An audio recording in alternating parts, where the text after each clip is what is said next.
Well, hello everybody. Welcome to Siege Budget Brews. I'm Tim, and tonight I am joined by my dear friends Hokeyrulz and BigRichie 2004. Say hi, guys. Hello. Hi. The three of us, recently participated in a tournament called Budget Con down outside of Cincinnati in Miami Township. These were the prizes that were presented. It was a Gaia's Cradle, a Drake, Gilded Drake, a Wheel of Fortune, and a Yogg's Will. It was a $100 budget tournament. All three of us made top 16. I personally had a record. I got knocked out in my top 16 game. I went 2-1. What did you wind up doing, Hokey? So I as well made top 16, and then I also made top 4. I made a final pod. And going into final pod, my record would have been 2-2-1 going into final pod.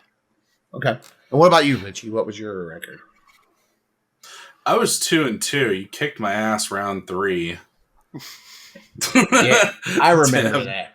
I did kind of kick your ass round 3, didn't I? I do too. And I even called it. I'm like, we're going to play in the same pod this round, and you're going to beat me. Okay. Yeah. So I'm going to start with Richie since he got knocked out in top 16 with me. And then Hokey, we'll go over yours last since you made it all the way to the finals pod. So yeah, Richie was actually playing Ukkima and Cazur Food Chain. So going into the event, what was kind of your thought process with the deck? I mean, I know I helped you with it, but I wanted to play something proactive that was a little straightforward, like super easy to play, that had some bits of interaction. I thought the format was going to be a little bit slower than what it was. I was kind of surprised at how fast some decks could pop off. I don't know. I want to care more about what I was doing, less about what my opponents were doing. I unfortunately fell into a trap where I was a little bit schizophrenic on. I had a food chain plan. I also had an Oracle plan. I wish I realized the Oracle plan wasn't very good. The food chain plan, though, was insane. Like I stand behind that. I won on turn 3, my first round. I never saw a consultation the entire tournament, and I pulled food chain wins out 2 of those 5 games, and I would have gotten the 5th one had it not been for a very unlucky flip. Yeah. I'll get to that later, but yeah. And then, so I played Codie Turbo Nas, and my deck was pretty much just dedicated to be a breach deck.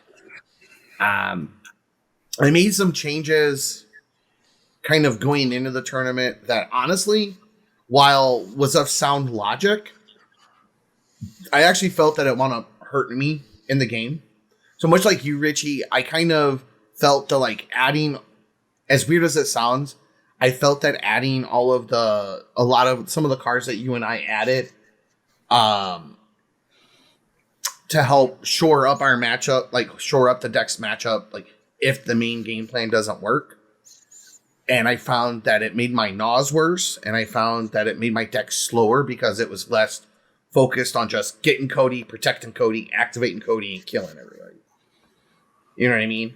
So whereas the initial version that I had was really fast at jamming the turn 2 Codie or turn 3 Codie into the turn 4, protect it, and I would always have a 1-drop in my hand. But by cutting some of those cards for some of the things that we replaced it with, because they were 3-drops, 4-drops, they made my Nauses a lot more clunky because they jacked up the curve. Well, what cards were terrible? So the tutors that we added, as an example, while are good at stabilizing if I needed to rebuild, but the deck didn't want to rebuild. Like you just wanted to jam it and protect that. You know what I mean? Yeah, I still think you want to play Mystical Tutor in this deck. You mean Mystical Teachings? Or Mystical Teachings. One thing I noticed is there's a lot of pressure on commanders, and a lot of the people who understood what was going on, if you're commander centric, like that's the other thing. I didn't want to be just a commander focused deck. Like I didn't want to just run my commander out there and it's my game plan. Unless I was doing something like what Hokey was doing, which is different. But you just like if you ran Codie out there and it got shut down. There was just nothing you could do because there were cards running around that literally say your commander loses all abilities and your deck just doesn't function. You said it got shut down. I watched in round 2 3 other people get super pissy because he proceeded to turn 2 Codie Nos them. Right. Or was it turn 3? Like everyone was getting so pissy. Yeah. Timmy did that to us on the play turn 3. He turbo nosed. I mean, I thought your noses were fine. Like if you're getting I felt they were a little clunky, but you know what? I could be wrong on that. Like that was kind of my adding the extra 3 and 4 drops kind of gave me. We also added some 2 drops as well. Like I'd probably cut Make Disappear, honestly, and just find something else. That was I didn't like that. That one was yours. I used it as a way to get out from under Kenra's transformation and stuff while also countering things. And it worked, but I felt that I needed a higher, I originally had a higher concentration on 1 drops, and I cut some stuff for higher CMC cards, and I felt it, and then I also felt it on my Nas. So there was that. And then lastly, Hokey played Shorikai Genesis Engine. So how did you feel about your deck going into the event? So going into the event, one of the people at the card store that hosted this, his name is Aaron. He had played this previously, and so this is my take on his. It's I think 75 cards the same, so it's 15 cards are different from his list, right? And he had told me in the past how much decent success it had had, and I had already when we were playing casually at the shop, he let me borrow his Shorikai deck that he had played at the last budget event, and I mean it felt really, really strong. Right. There was definitely some cards that I just overlooked and didn't put in the deck just because it took about 3 days to get this list where I wanted it and under budget, and I was just tired of fucking with it. Exactly that. I had the same problem days too. To get this shit under budget. Apparently, I'm more quiet. So let me see if I can fix that. It might. Just I've got you all the way up here. Okay. It might just be because I don't have my regular microphone set up yet. It's sitting right next to me, but I can't find the plug for it. But going in, I actually felt really good because it's not a creature based commander, so it's a little bit harder for there to be interaction for it. And it's just, the washing machine, it's just such a value engine. You can't go wrong with it. It just, especially if you play it on turn 4 and you have a 5th mana and you just activate it right away. Right. Yo, Dylan with the prime. Al, thanks for the sub, dude. Also, Richie, thanks for the sub, by the way. Yeah, boy. And thanks for the follow, Fondus.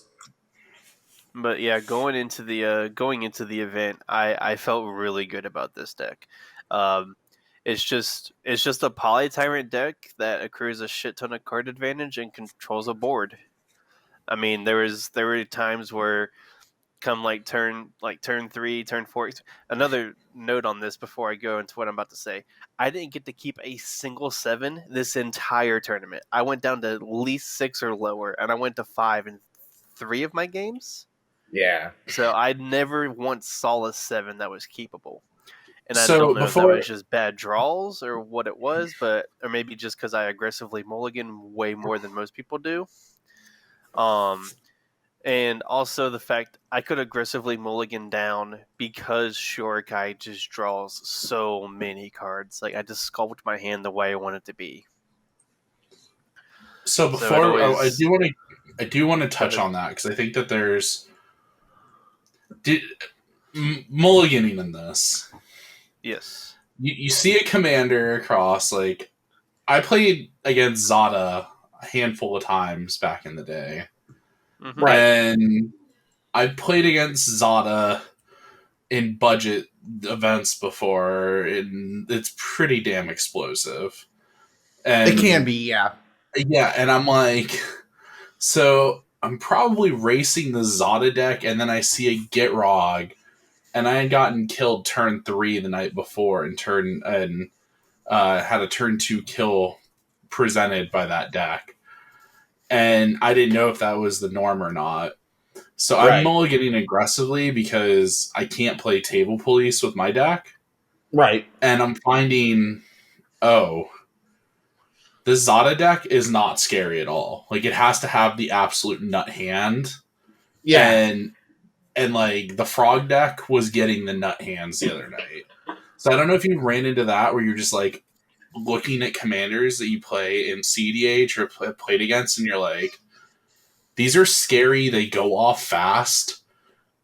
And then you're like, I don't actually need to, I have the tools in my hand that I've mulliganed away or something. I don't know, anything along those lines where maybe that was like some of your mulligan decision where you overthought a mulligan, and it was a turn 3 kill on Frog. Yeah, so, on a $100 budget. Fun fact with that, the only anywhere relatively close to a CDH commanders that I saw was Jessica Ishai round 2. Pod 1, Pod 2, and Pod 3, Jessica Ishai was the only CDH commanders that you would see.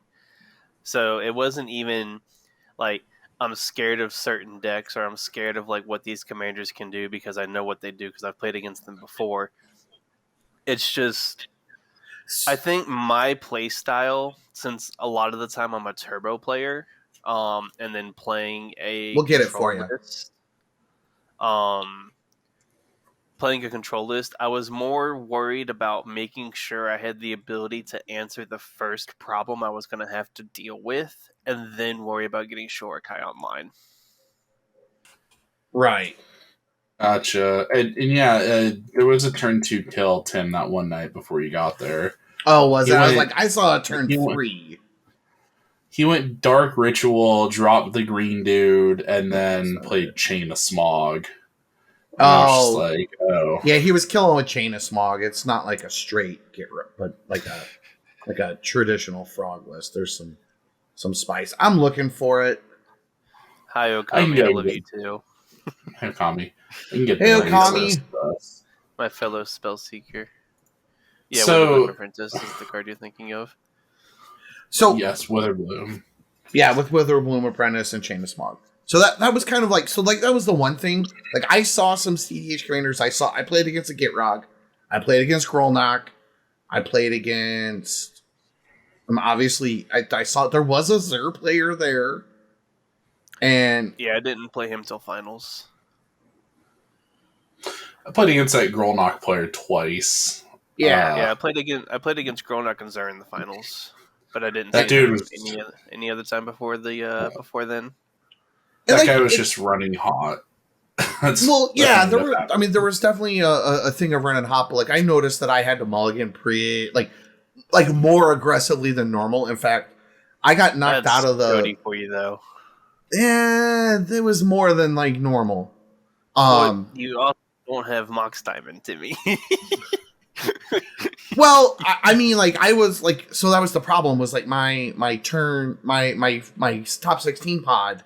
Basically, I lost because I had a maul to 4, and my 4 was not fantastic, but I didn't want to go to a 3 because I couldn't imagine a better 3 than the mediocre 4 I had. Yeah, you know what I mean. Especially in a budget when you get, because once you start getting down to that range, you start to get very limited. At least in like proper CDH, you can like.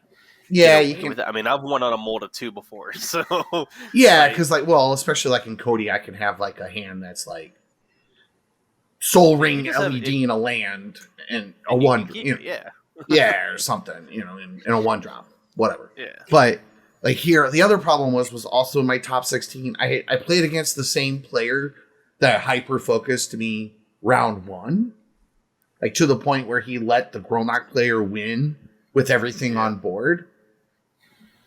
And granted, the Grolnoc player round 1 did get lucky off of his flip because he hit Basalt Monolith pretty early, right? Well, he sacks a creature, shuffles it into his library, and then he exiles the top card of his library till he hits the creature he exiled. I can't think of the name of it. Mirror Phantasm. Right. And what was it, Richie? It's Mirror Phantasm. Yeah, Mirror Phantasm. And what you guys missed was hilarious. Just to get off topic real quick, I'll let you get back in just a sec. Just because it's on the brain. The Zur player had us like locked out with like Rest in Peace Arcane Laboratory stuff. So like, and Grolnoc was on double island, and I blew up his Soul Ring earlier in the match with Return to Dust, and so he was struggling. He finally like gets going a little bit, plays Grolnoc. The first mill he ever got, first card he ripped off the top was that card. Oh, was it? Yeah, it was insane, but it got countered. But oh, was it? So I have a story for that too, but to me, I'll let you continue on yours because. Well, all I was saying was I had to multiple. Sean, there's your frog list for everybody. All I was saying was like that was kind of my thing was like I had to rely on mulligans a lot more. I definitely think that going forward, people who want to do this type of restriction for a tournament, definitely the biggest thing that I noticed was there was a big lack of like slim interaction in everybody's decks.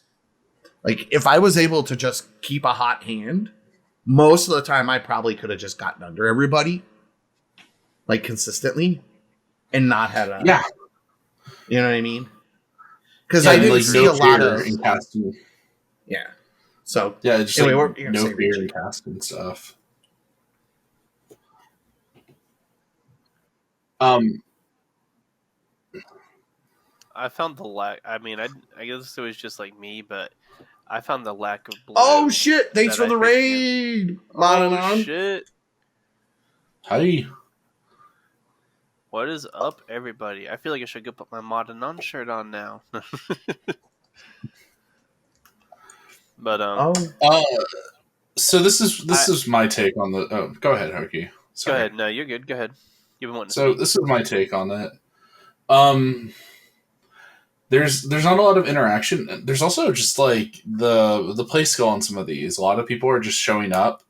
I noticed a lot of players were just showing up to have more fun and less tournament experience, which is great. Yeah. Yeah. But you ended up with a lot of these decks that they're fine. Like I feel like they're just like, hey, let's throw $100 together and make it work. Whereas we're spiking it. We're like, hey, what can we do with $100 to try to win a tournament?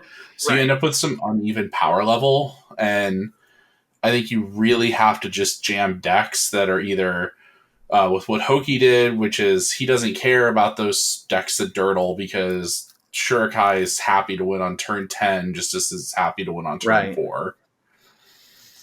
Or, Food Chain and Codie are happy to win on turn. We're trying to put pressure on the table and win on turn 3. And sometimes, it becomes a 3v1 or whatever. Right.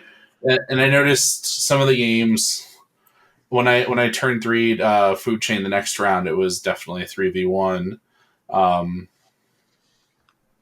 And one other thing I wanted to say about the Grolnoc player. So I played him in round 2 and round 4. Right. Or round 2 and round 5 in the top 16. And the story was this guy, every game he goes and he tutors Mesmeric Orb up. Basically, has not played it, just tutors it up, doesn't want to get it destroyed. The turn he plays Mesmeric Orb, which is like 6 turns after he gets it, he mills 2 of my tutors that I hadn't seen the entire game. And I'm like, you had to play it then? So that was I had Grolnoc. I had the reverse issue of Grolnoc Hokey. I had unlucky Grolnoc beats. Yeah. Yeah, that's why I cut him off his mana. Like I was fine constricting him to just the 2 lands. Like if he got more mana, that was whatever. But constricting Right. him down to just 2 islands for at least like 4 or 5 turns, it felt like the right play in my head. It definitely wouldn't have hurt. The other thing is, I definitely am going to not the Stitcher supplier line, and Codie just kind of I ran it, and I'm just like, this doesn't work without Dockside. Yeah. Do we want to talk about some of the? Do we want to talk about some of the things maybe in our deck that we didn't like? Because there were some cards I certainly didn't like. That didn't Yeah, let's function. start with you, Richie, and let's go over some of the stuff you didn't like. So I didn't like Consultation and Oracle. I like Consultation with Food Chain. I think that having Oracle as a plan B probably wasn't where I wanted to be. Okay. And you just don't need it. Like, if there are so many windows you can play Food Chain and you're fine. I'd rather play more cheap interaction. Oracle is $10. I'd rather play Spell Pierce, Miscast. I mean, you can play Swan Song for $10. Yeah, I could, but that's like the entire budget. I'm just saying. I was just as an example. Like, now a hot one, I could play Misdirection. I could play Divert for $1.25. Yo, I thought about Divert so hard. I was thinking because a lot of if I was playing more of a commander centric deck where people were trying to just kill my commander, Divert would have been hot. Because I noticed there were so many stupid enchantments running around and like things that kill commanders. I think I would play less bounce spells and more just kill spells. Mm-hmm. And then honestly, I found like the spell that felt the best to cast consistently for as like cheap as it is was Fact or Fiction.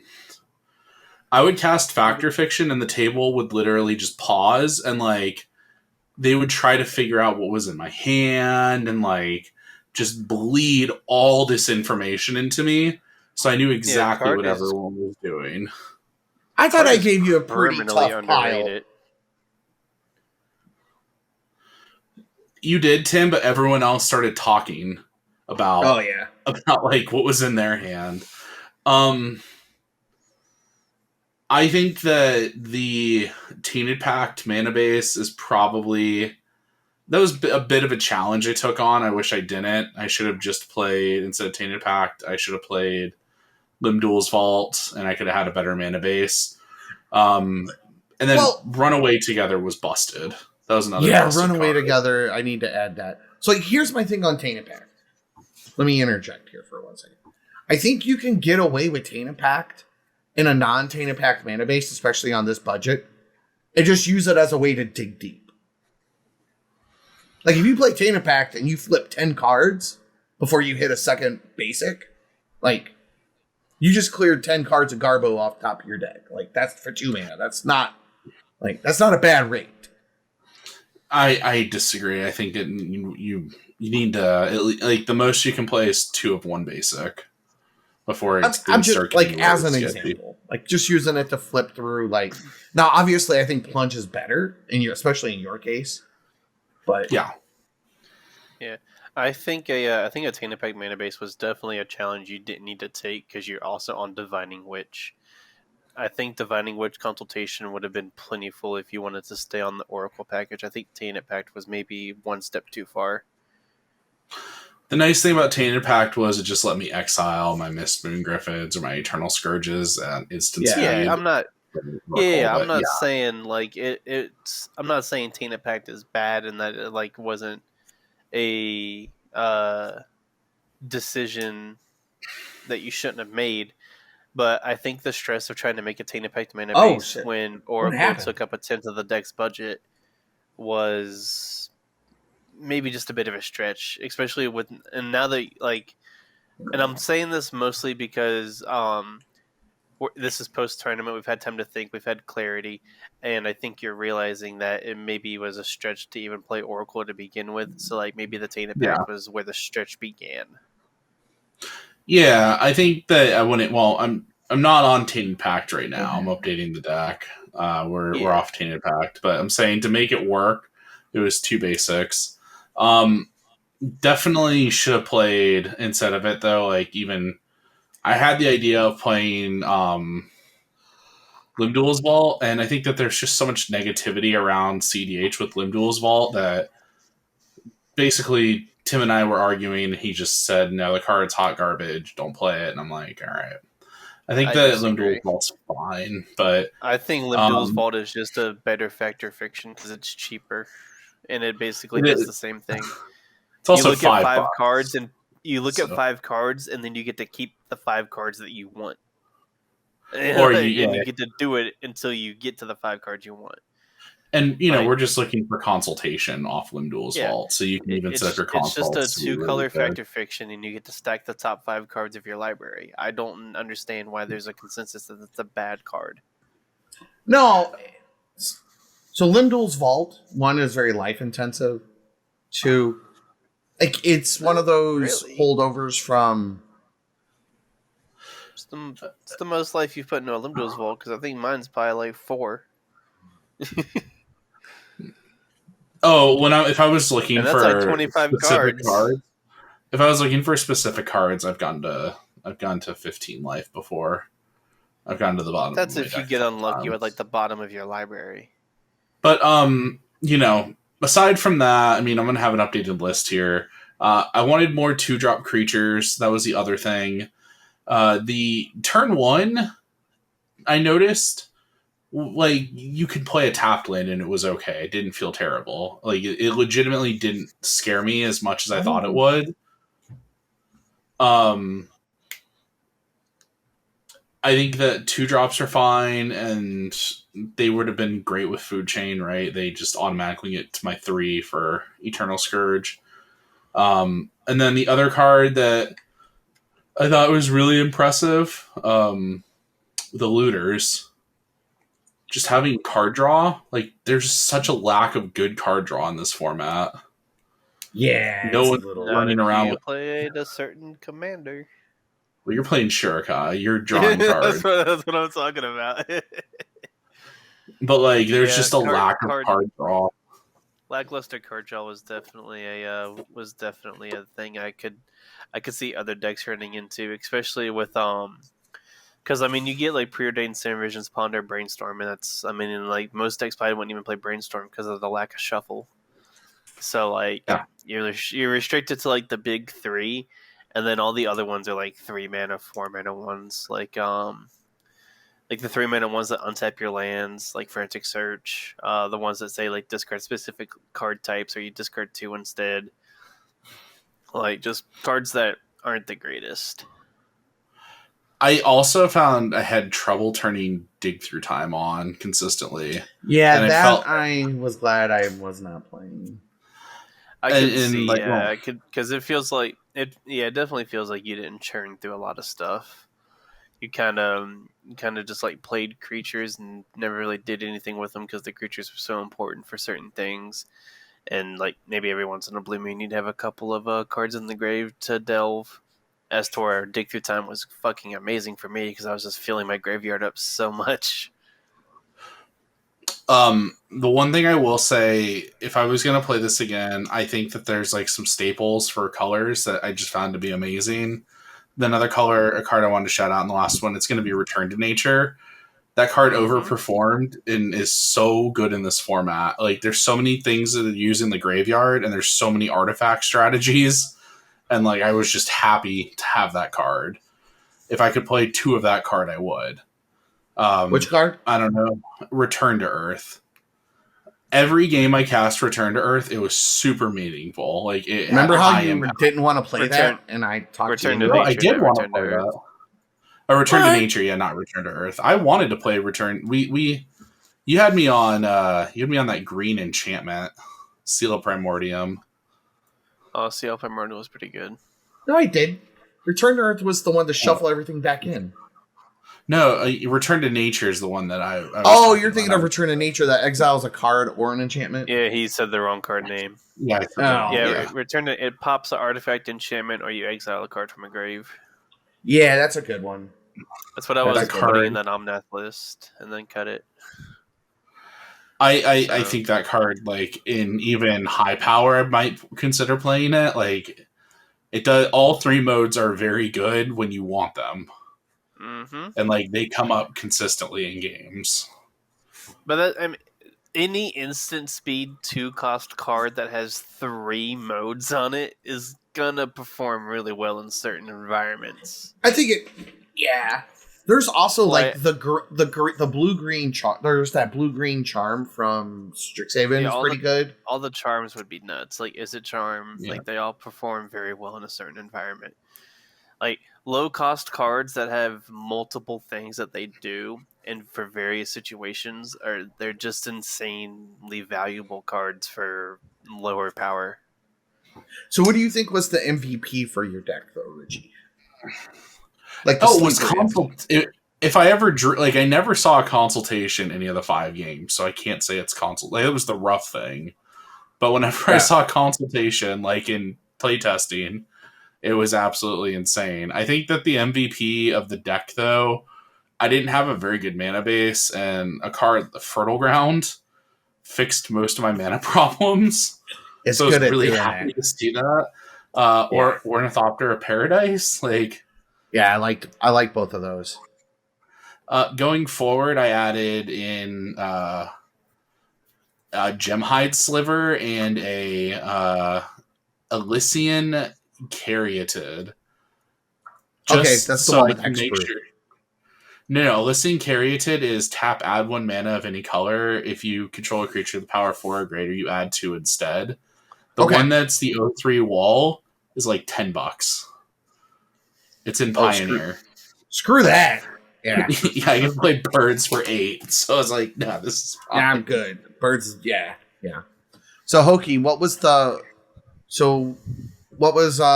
of the, like, what was, like, the kind of the sleeper MVP for your deck? Sleeper MVP. That's kind of an interesting question, because, like, this deck was... I mean, I put a lot of time into this deck. I made sure, like, the card quality was, like, as good as it can get. I think Sleeper MVP would be the keys, Manifold Key and Voltaic Key, because I was thinking of them as more combo pieces, but me being able to do Shorikai twice a rotation, or if I had both, 3 times a rotation, drawing 4 cards during your opponent's turn, plus drawing 2 additional on your turn, plus the draw for turn, it was like a full grip. Absolutely insane. Yeah. It's basically like my own. It was basically like having a Ristic study. Yeah. Also, shout out to Curse Totem, because Shurikai is not a creature, and there was a lot of, like, that shut down a Krinko for about 3 or 4 turns until it got shattered. And Curse Totem's cheap as fuck. It's cheap as balls now, and I love it.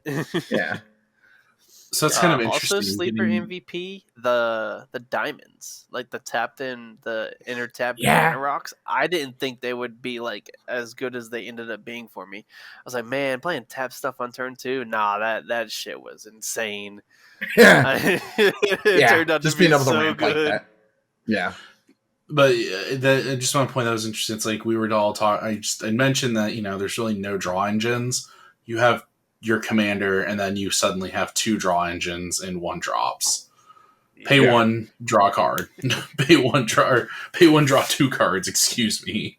Right. Yeah, like, what the hell? I don't know why it's draw 2. I don't know, because you discard a card in the process, so it's kind of yeah. There's other cards where you discard in the process and you only draw 1.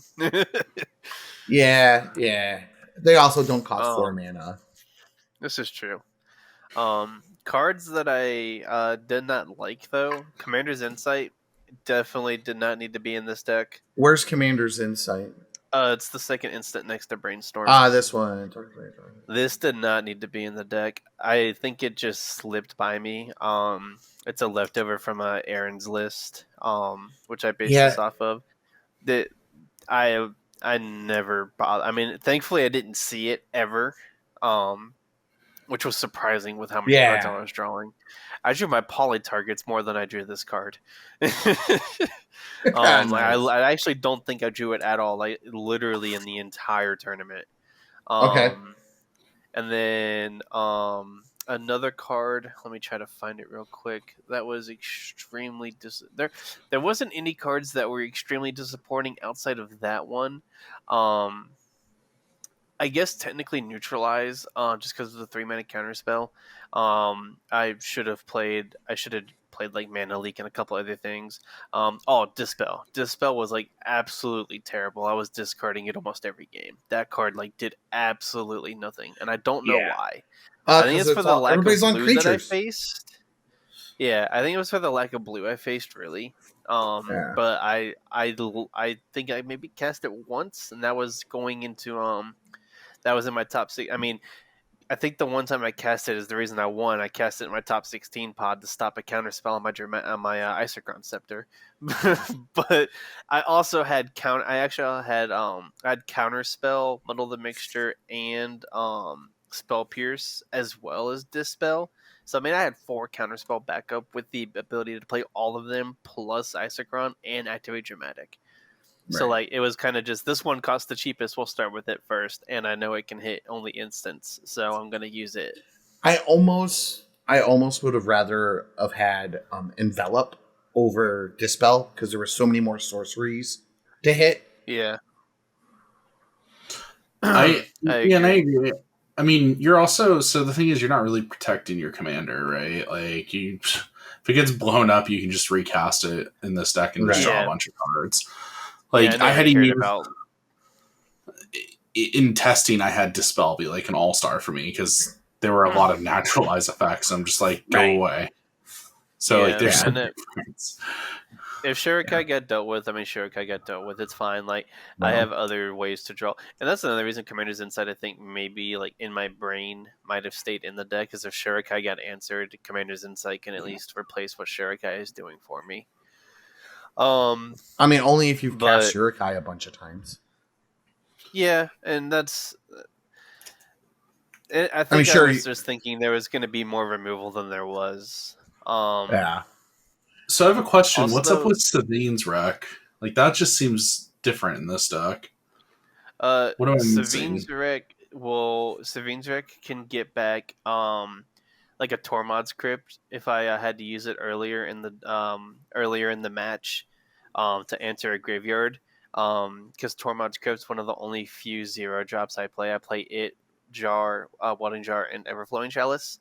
So I need to have those 0 drops in order to be able to bounce stuff to do the infinite bouncing with Polytyrant stuff. Yeah. And so because you don't have all the mana positive rocks. Yeah, you don't have. You literally have Soul Ring, and that's it. And I need more than colorless mana to win because I have a triple blue Planeswalker. That's my win condition. So, how did you feel about the Polytyrant lines? That was the thing. That was the one thing that didn't impress me at all. Like, so maybe I'm missing something, but so they technically should have won me game 1. But we ended up getting into time, and after I bounced everybody's entire boards, they didn't concede. I'm like, you guys can't win. They're like, yeah, but we'd rather take a draw than a loss. I was like, okay, sure. Draws are worth a lot more in multiplayer than they are in 1v1. Yeah, I know. No, I'm not like shitting on them for doing it. Yeah, sure, like that's your guys' decision. And then they proceed to lose every single round after that, and I never saw them again. And I made top 4. But anyways, the Polytyrant stuff actually felt really good. Just being able to, worst case scenario, just get out a big dumb creature that can answer life totals for certain strategies or answer planeswalkers. Like I actually saw quite a few Narsets. I saw quite a few Narsets throughout the day. I think I saw 2 or 3, and I only played in 5 games, so that was quite a few, more than I expected. Wow. So just being able to have Tidespot Tyrant, if worst case scenario, be able to just kill a Narset so Shorikai continue to do its thing. Right. That was kind of another just useful thing. And if I drew them, they just became free discards because like at that point, I'm not going to cast it out of my hand. So it's just a free discard off of Shorikai. And same thing with Savine's Wreck. It has flashback. So Savine's Wreck was also just the free discard for me. The thing I found about Narset was a lot of the blue X decks that were on the Poly Tyrant strategies were also on Narset box. They were on Narset Yeah. Teferi's Puzzle box, Mm-hmm. which is just a way to lock the game out. The reason why I didn't like the Poly Tyrant strategies was I found that basically the artifact, like I tried to make them work, I could never go off with the artifact counts. Just Soul Ring by itself and like having to play. I saw people were resorting to play like that XXX spell, Astral Cornucopia. Yeah. There were a couple of other ones, and it was just like, wow, this seems rough. Yeah. So it was never about making infinite mana off the tyrants. It was more about just being able to bounce entire board states to where I would just be in the most commanding position. And at that point, they can be used to cruise Shorikai, and Shorikai can just start beating face for 8 if I really need to. Or I probably have like 6 or 7 pilots at that point, so they can cruise Shorikai by themselves. So I have an 8/8 and then like a 5/5 flyer or a 7/6 Hullbreaker Horror. Yeah, Like 7/8. if I just have like a big dumb creature and I can then also use the pilots to make my Shorikai a big dumb creature. That was kind of like plan C. Uh, Right. Did you win So- more by deleting players or by activating Jace? literally only activating Jace. I didn't win any games by combat at all. I never once made Shorikai a creature, and I swung with Tidespot Tyrant once, and that was to kill a War of the Spark Dovin. Which, while we're on the topic of War of the Spark Planeswalkers, War of the Spark Dovin absolutely shits on this deck so hard. That is like the hardest counter to this entire deck, because over 50% of my deck is instance sorceries and artifacts. So having that tax was a pain in the ass. It's a Dovin I'm Hand pulling of it up for Control. everybody. It's Dovin Hand of Control. Fuck that card. That is the worst card I've ever. That's the worst Artifacts, I've ever instances, had. and sorceries your opponent's cast cost. Whoa, yeah, that's pretty rough, man. That card absolutely shit on me round 1, and that's the reason my game took so long. Because the dude dropped that on turn 3, and I'm just like, oh my god, I'm so fucked. Yeah. I mean, I was surprised I didn't run into more stacks. Like my thing was most of my games were like one person, like me, one other person on kind of like a pretty seriously tuned deck of some sort, and then like one or two players that were pretty green. Now, I'd been told, because I kind of inquired about it, I was like, I noticed that there's a lot of newer players. And they're like, yeah, they are newish, but like they're here every week. Like they know what the meta is and what to expect. I was actually kind of surprised, especially after my round 2 game.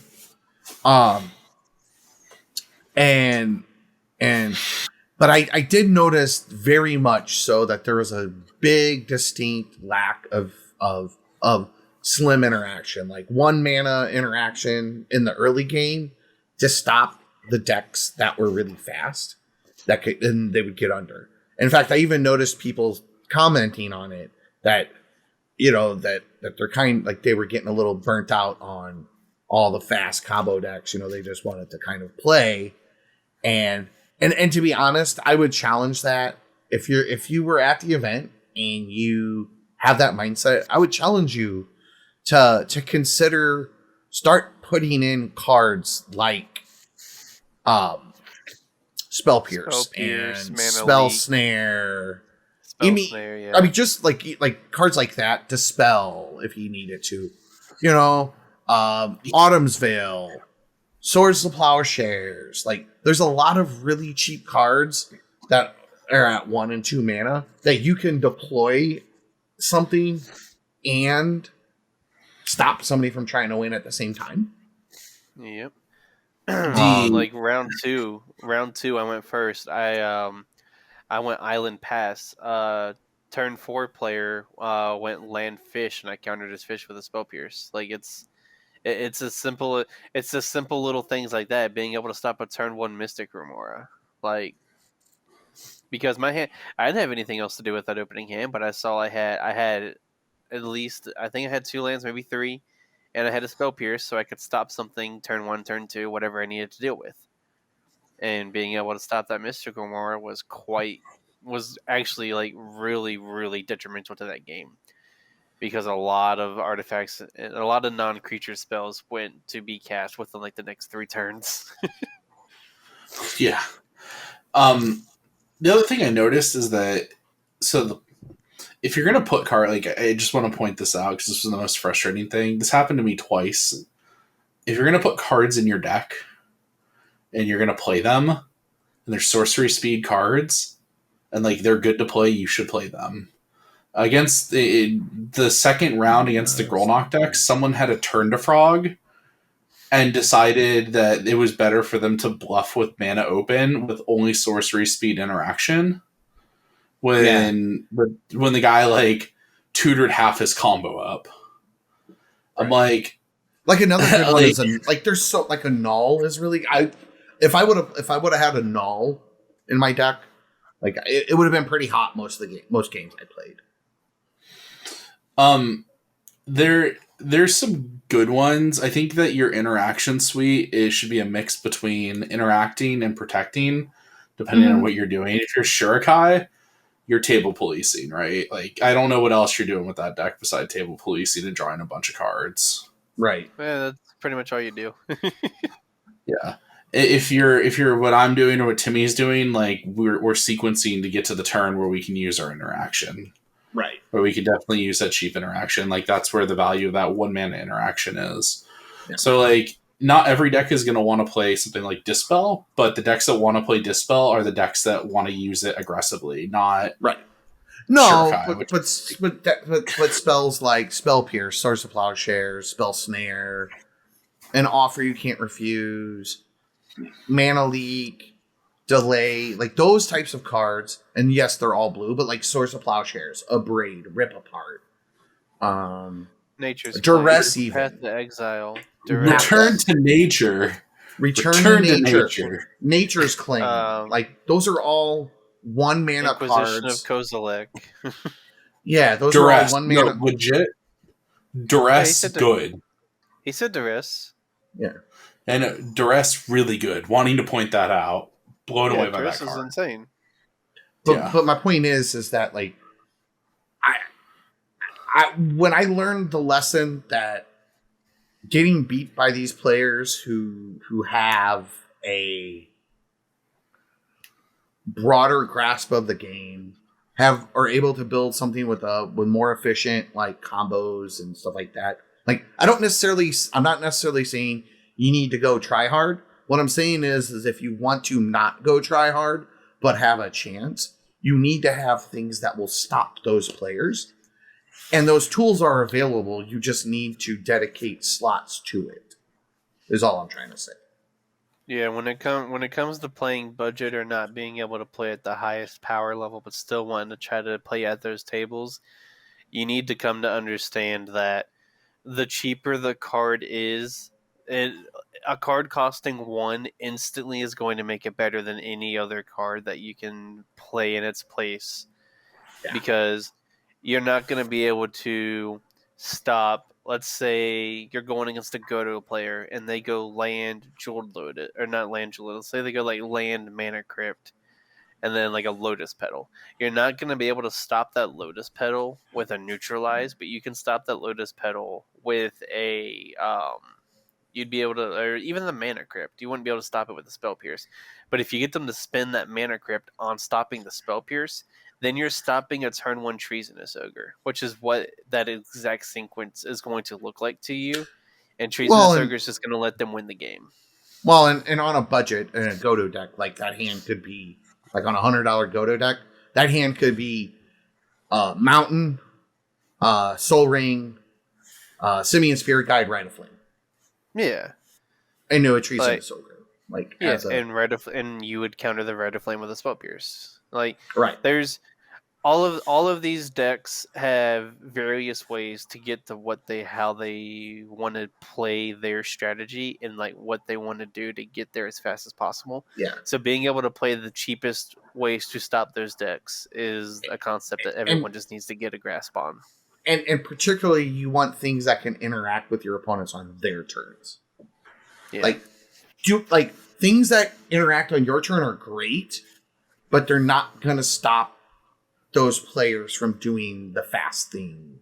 Like if all you have are things that can interact on your turn, or predominantly the things you have are things that can interact on your turn, it is doing you a disservice because you can't. You're playing more like Hearthstone or Yu-Gi-Oh, where you're doing your thing on your turn, and then your opponent is doing their thing on their turn, and at that point, whoever has the faster deck or the faster hand and the better draws will more like, especially when we're dealing with combo decks or decks that will play a combo, you will be at a disadvantage because you can't interact with them. In fact, one of the biggest things that separates Magic from other games, particularly other TCGs, is the fact that you can interact with your opponents on their turn much more handedly than you can in most other games. Yeah. So on the topic of interaction, Timmy, what about your deck? What did you have for interaction wise, and what is your MVPs and unfavorite cards? And actually, let me stop myself right there real quick. I just thought of something. Sorry. Imposter Mech sucked absolute ass all weekend, and I wish I didn't play it. It's only good to copy Docksides. Continue. Okay. So, first thing is I do not want in my deck is I want to get the Stitcher Supplier out. I don't have I'm not able to leverage Stitcher Supplier into something to create an advantage. Sure, I can mill my whole library, but I'm not on Oracle. I don't need to mill my whole library. I just simply need to get to Dualcaster Mage Twin Flame, which is actually a really good outlet. So, I mean, that's $4 I can get back. In fact, I'd probably just play. Like, I really liked the Impulsive Pilferer, Skirk Prospector kind of little package. And I'd like to find one more creature kind of like Impulsive Pilferer, Skirk Prospector, Wild Cantor to fit in that slot, because I was finding those creatures that helped. They really helped fix my mana, and they also gave me something to target with my Twin Flame to flash in my Dualcaster. So there's the red-green comes into play. You get red-green, I think, in your mana pool. Emissary. Yeah, well, BTE.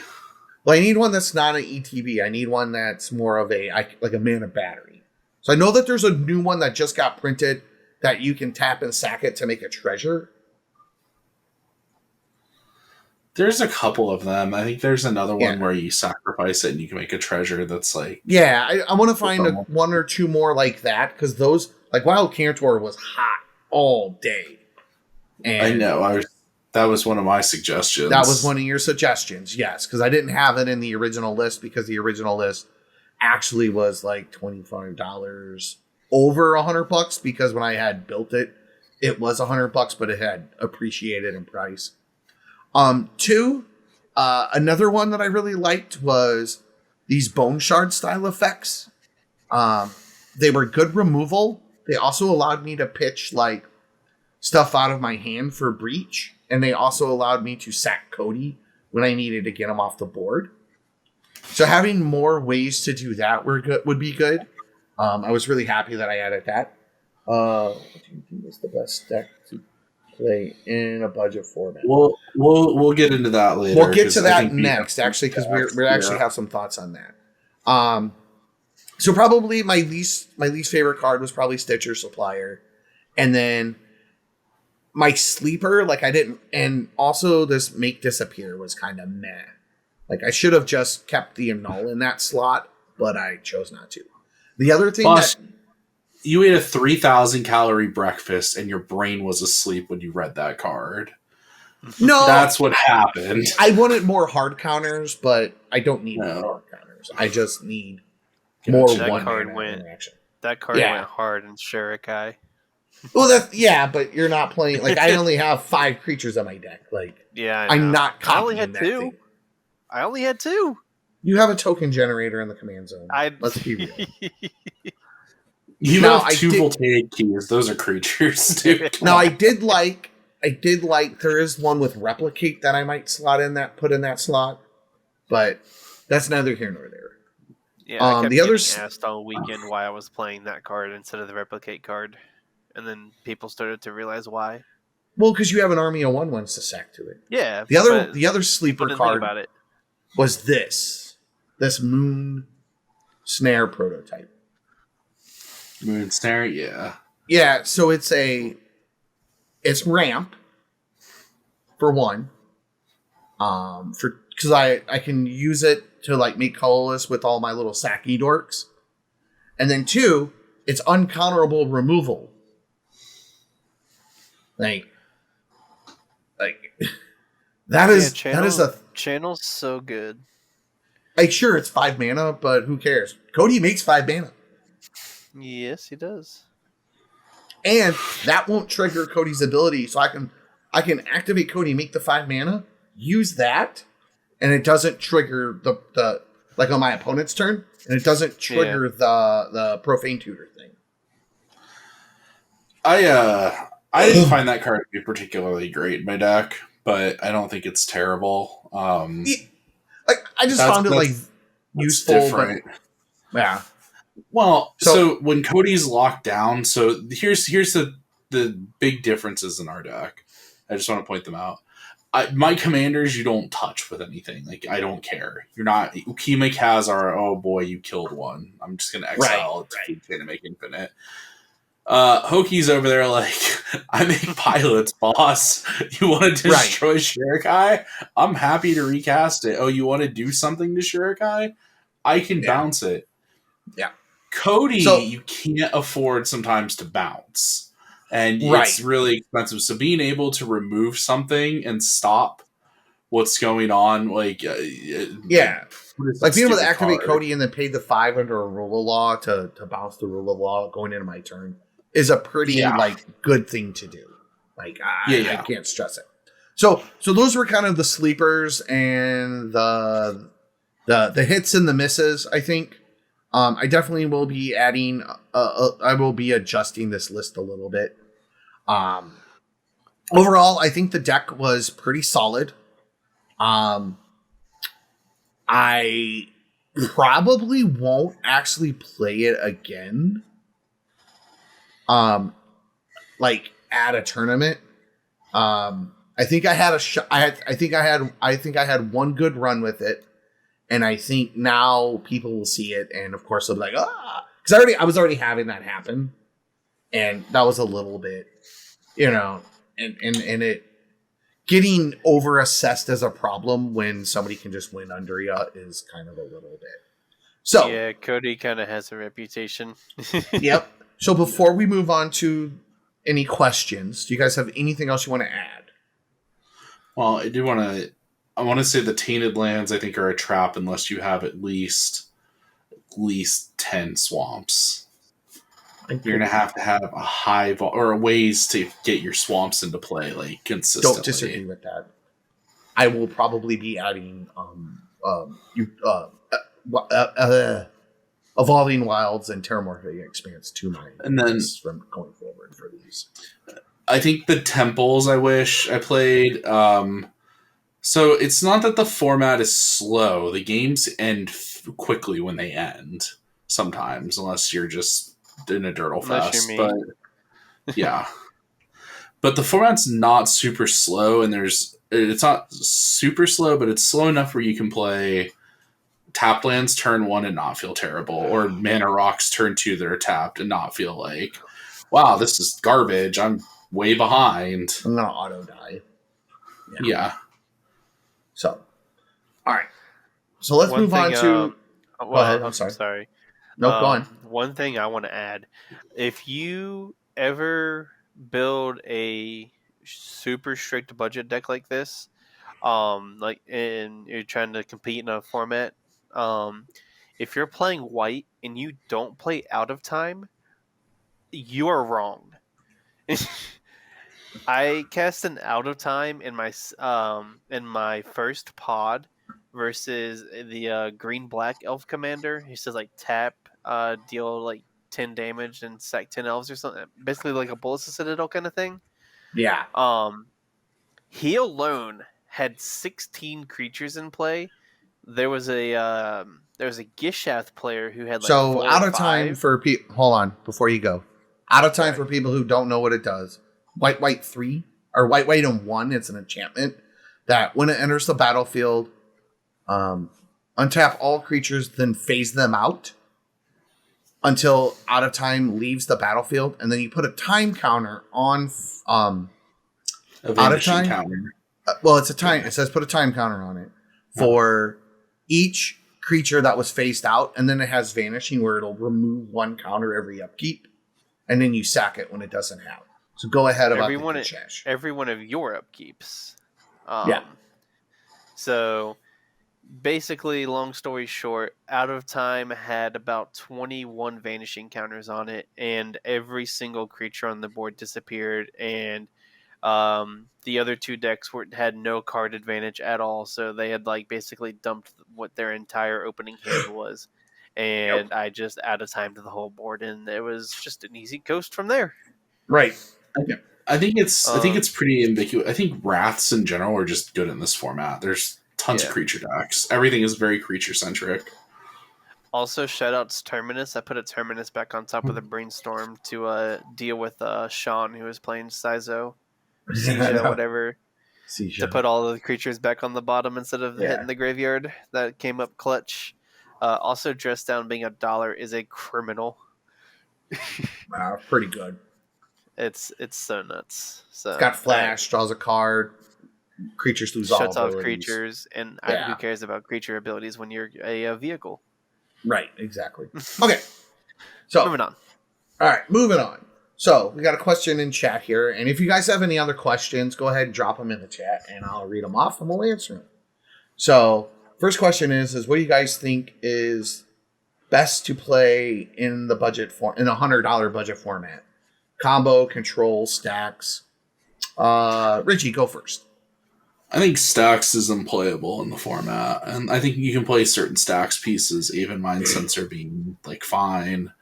But a lot of the stacks pieces like Thalia, I don't think are super great. Like you're gonna punish the control deck, and then the combo decks are a lot of them are creature based, like Get Rog or they can play through Thalia very easily.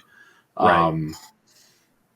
The control decks that impressed me the most, I don't know if maybe it's just because of just watching the deck do its thing, but the Jeska Ishai deck, if I was going to go to another tournament, I would play that. I'd refine that deck a little bit. I think playing a little bit of control is really important, being able to police the table, because there's a lot of decks that just don't police the table that are either glass cannon-y or they just have really poor card quality and they're just trying to do their thing and they don't do it very effectively. Shout out to Codie. Codie doesn't. Codie is a scary deck, but yeah, it is. But it's glass cannon is all. But I think I would play a control deck next time. That deck, the Jeska deck, just kind of impressed me. Oddly enough, I think Jeska is a fine win condition with Ishai, and it's not like unreasonable to just start deleting players, especially if you threat assess properly. That deck kind of surprised me. Yeah, that deck did actually do pretty well. And a shout out to the guy who brewed that deck. It actually was not a combo deck. It only had it was either manually cast Jeska enough times to kill people, or kill people with a shy. Yeah, and Nick, who was the TO, that was his deck. He gave it to our bud to play. Yeah, at the event. The other thing is, I think you want to be proactive with whatever you want to do. You want to have a game plan, and you want to stick to that game plan. So pivoting in this format is really difficult. Yeah. I was gonna say, I'm pretty sure that's Nick in chat. Yep. Yeah. And what about you, Hokey? Yeah. What's your thoughts on that question? So I disagree that saying stacks is unplayable. A very, very, very, very specific kind of stacks. A Xur deck made it to the final pod for a reason. Like a stacks deck made it to top 4. So saying it's unplayable, I believe, is wrong. But traditional stacks is probably unplayable, but a very specific kind of stacks, like Xur, who was one of the OG kind of powerhouses as a commander for early CDH. Is able to play through those stack spaces because you set up a board in a way to where people kind of can't do what they need to do, and then you just start accruing advantage by making Xur bigger, or by getting I forget what it was called, but he got this 3-mana enchantment out of the deck that's a rule of law for himself, while there was already an Arcane Laboratory in play, and then he drew a card every time he played a spell. So he was already under an Arcane Laboratory anyways. So being able to draw a card every time he cast his one spell, no matter what, was really good. So I think that form of stacks is good. Traditional stacks is just unplayable because there's too much other stuff that goes into what makes a stack deck good that's just not good on a budget. Well, in order to properly play stacks, you have to be able to target a very specific meta. And this meta is all over the place. Yeah, I mean, this meta is so... I saw Gishath, I saw White Paws, I saw a Zerda deck. I thought that was absolutely... I saw a Zerda deck. That blew my mind. I saw the green-black squirrel. Like, I saw a lot of decks that just kind of was like, whoa, those are really interesting. Grolnoc was the deck that impressed me the most, and that was just because that deck was just getting so much. It is literally attack, draw 3 cards. Right. Like those sorts of decks. And to get to your point with Xur, I don't. You know how you're saying it's a stacks deck? I think it's a deck that plays some stacks pieces, but Xur's just so linear in what it can do. Like, it's just, let me go and, make a board state that's really difficult to deal with. Right. And I guess that's stacks in some, but I don't know. To a capacity that it is what stacks is a difficult board state for people to deal with, while you still are able to do what you want. What's up, Bailey? Hi, Bailey. But since your commanders took into the cost consideration, you couldn't play Timna because she's $25. Like, you just couldn't. And so being able to not have a card advantage engine to help out your own stacks, and being able to play like these convoluted stacks lines by being able to play like a birthing pod combo-esque kind of thing, is why I think Xur stacks was able to kind of like do as good as it did and make final pod. But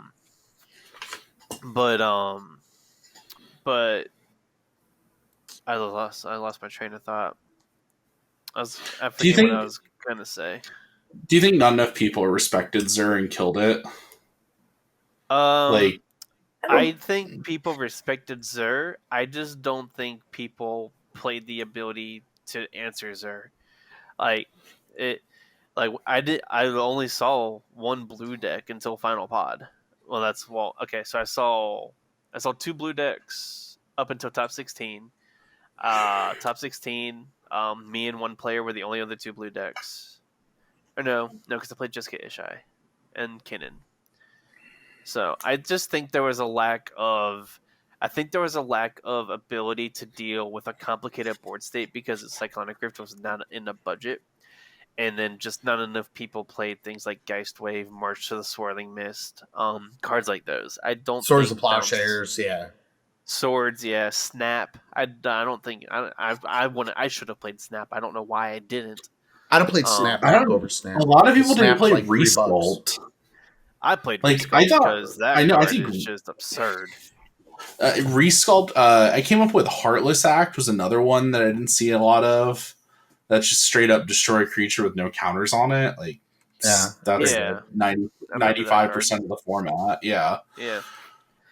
I think there was a lot of reactive answering, not enough proactive answering. Well, that's what I was don't talking about. think- There was a lot of sorcery speed answering and not enough instant Not speed even- answering. Not even that. I just think that people had a way to stop stuff from hitting the board that they didn't like, but they didn't have a way to stop the stuff, to get the stuff off of the board if they couldn't answer it. I think people just got too greedy. I don't think there was enough ways for people to get whatever they needed to answer off of the board. Right. Like in Final Pod, I recycled my I shuffled back in my Return to Dust with an Elixir of Immortality because I needed to deal with the Zur enchantments. I bounced the Zur with a Geist Wave, which in hindsight, I should have just bounced the Arcane Laboratory because I could have tried to win. But I bounced the Zur instead, but at that point it was too late. I should have just let the Zur stay in play. And that's another thing. I think people get to a point where they realize it's too late. Like, why bother with the Zur when there's other problematic stuff that needs to get answered in order for you to progress your game and win? Like, why bounce the Zur when you can just bounce the Arcane Laboratory or the Rule of Law and then go for the win on your turn? Like, there's no reason to deal with the Zur. And I think people just let Zur get too far. So that's why I was on Rushing River and stuff. Like, I was proactively trying to bounce a lot of commanders. So it's like you cast your commander, like I'm just tempoing you out at this point. I definitely enjoyed the hard removal more than the bounce spells. Like mostly my bounce spells were just to get Codie off the board. Yeah, and your deck's like a very, very, very like Niche distinct thing, outlier. Yeah. Like everything else is kind of falling on a line like this, and then Codie's like, "Yeah, I play cards because I'm like up here. I'm like, why I need to get rid of certain things, like especially my own commander." But to get back on topic, I don't think Stacks is completely unplayable. Just a very specific form of Stacks, especially a form of Stacks that has the ability to answer things that are a problem when people try to deal with your Stacks pieces, like Zur. Combo, I think combo is great. Being able to just have, especially in black, because all these fast mana cards are still so cheap because they just get printed so often, excluding like one or two, and you can make room for them because they're still like under $10.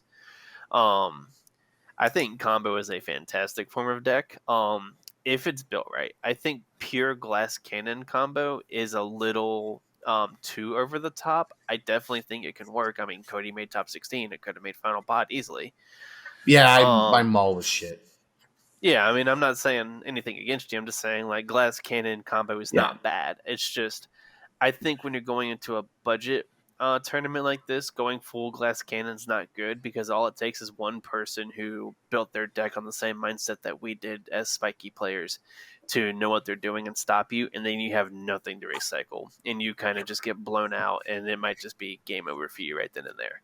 Right. As to where I think a combo deck, kind of like since Bailey's in chat, like Get Rog, being able to have the ability to play Summoner's Pact to go and tutor up your Witherbloom Apprentice, which is a part of your Train of Small combo, is really powerful, and you can cast that super quick because of all the fast mana you get access to. Right.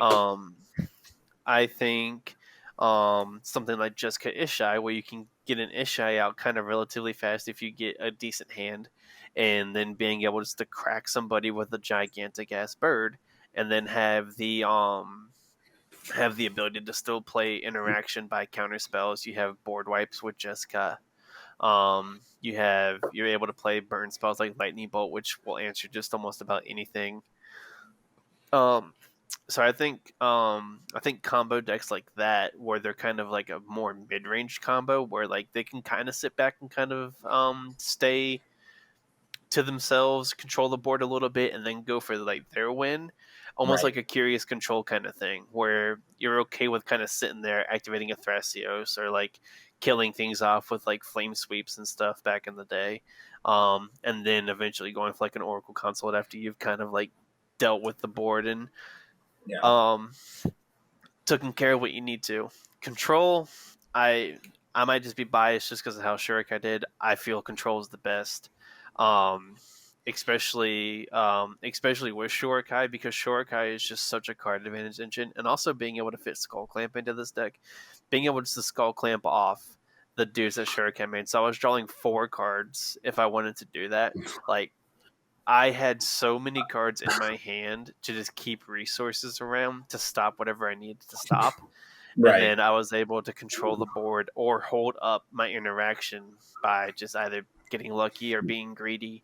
Right. And then being able to protect the win on my turn. Like in my top 16 game, I transmuted Muddle the Mixture, and I went and got a dramatic reversal. And everyone at the table started talking. They're like, okay, what's going on? I then I had the Isochron Scepter already in my hand. So I had the ability to go for the win there, but that would have only left me with 1 piece of interaction. And there was 2 untapped blue players, one who had already like hesitated on something else. So I knew he had something. Right. You knew so you were like, yeah. Yeah, so I waited. And then on the instep of the player before me, I tapped out for a Whir of Invention for like 3. And everyone at the table was like, why is he going for 3? If he was getting Isochron, he'd just go for 2. And I always pay like 1 or 2 extra more than I need to if it's like an instep thing, just to kind of fuck with people. And that baited out a counterspell. And I was like, that's all it needed to do because I already had the Isochron Scepter in my hand. And it did what it needed to do. Yeah. And then come to my turn, I don't remember what I drew, and I just proceeded to play Isochron Scepter. I had 2 counterspells for the other 2 counterspells that got played, and then I had the abilities to go infinite. Yeah. So I think control is definitely the best because you can sit there, let the game play out. If you play the right pieces of interaction and know how to mulligan versus what you're playing against, you can just about stop anybody who's trying to win the game on turn 2, turn 3 if they're trying to win faster than you. And so once you can get to a game state where you have it the way you want it to be, which is what your entire deck is surrounded about, then a win should be as easy as taking candy from a baby. And that's how it felt with Shorikai. When I was able to get into a position where I wanted to, where I wasn't getting just annihilated by certain aggro decks, my wins just felt like they were so easy. They were protected with the ability to have backup if I need to. I had Savine Drake to get back Isochron Scepter, to put like a silence underneath it as like an emergency plan. I had all kinds of ways to just be able to do what I needed to do and feel like I had the ability to stay safe and give myself the best shot to win every game.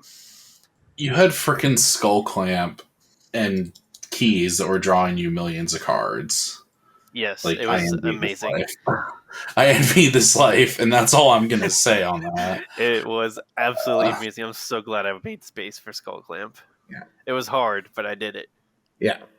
So I have a slightly different take. I think that there's like that plain fast combo, very focused. Like Richie had pointed out earlier, like you don't have enough budget for 2 plans. You get 1 plan and you just double down on it. Just get a plan, stick to it, double down on it, and you're good. Like, that's definitely like kind of your I would say like your I wouldn't say S tier, but kind of your deck to beat. I think that being proactive, and by proactive, aggressive combo decks will perform very well. I think you'll also get a lot of free wins because you will be in those pods where it's like 1 deck that can interact, and then like 2 decks that can't or won't. And then you just like kind of just get right over them. Like that's actually what happened in me and Richie's game, was that he was the only one who could interact. And then I just kind of like the second he had to answer something else.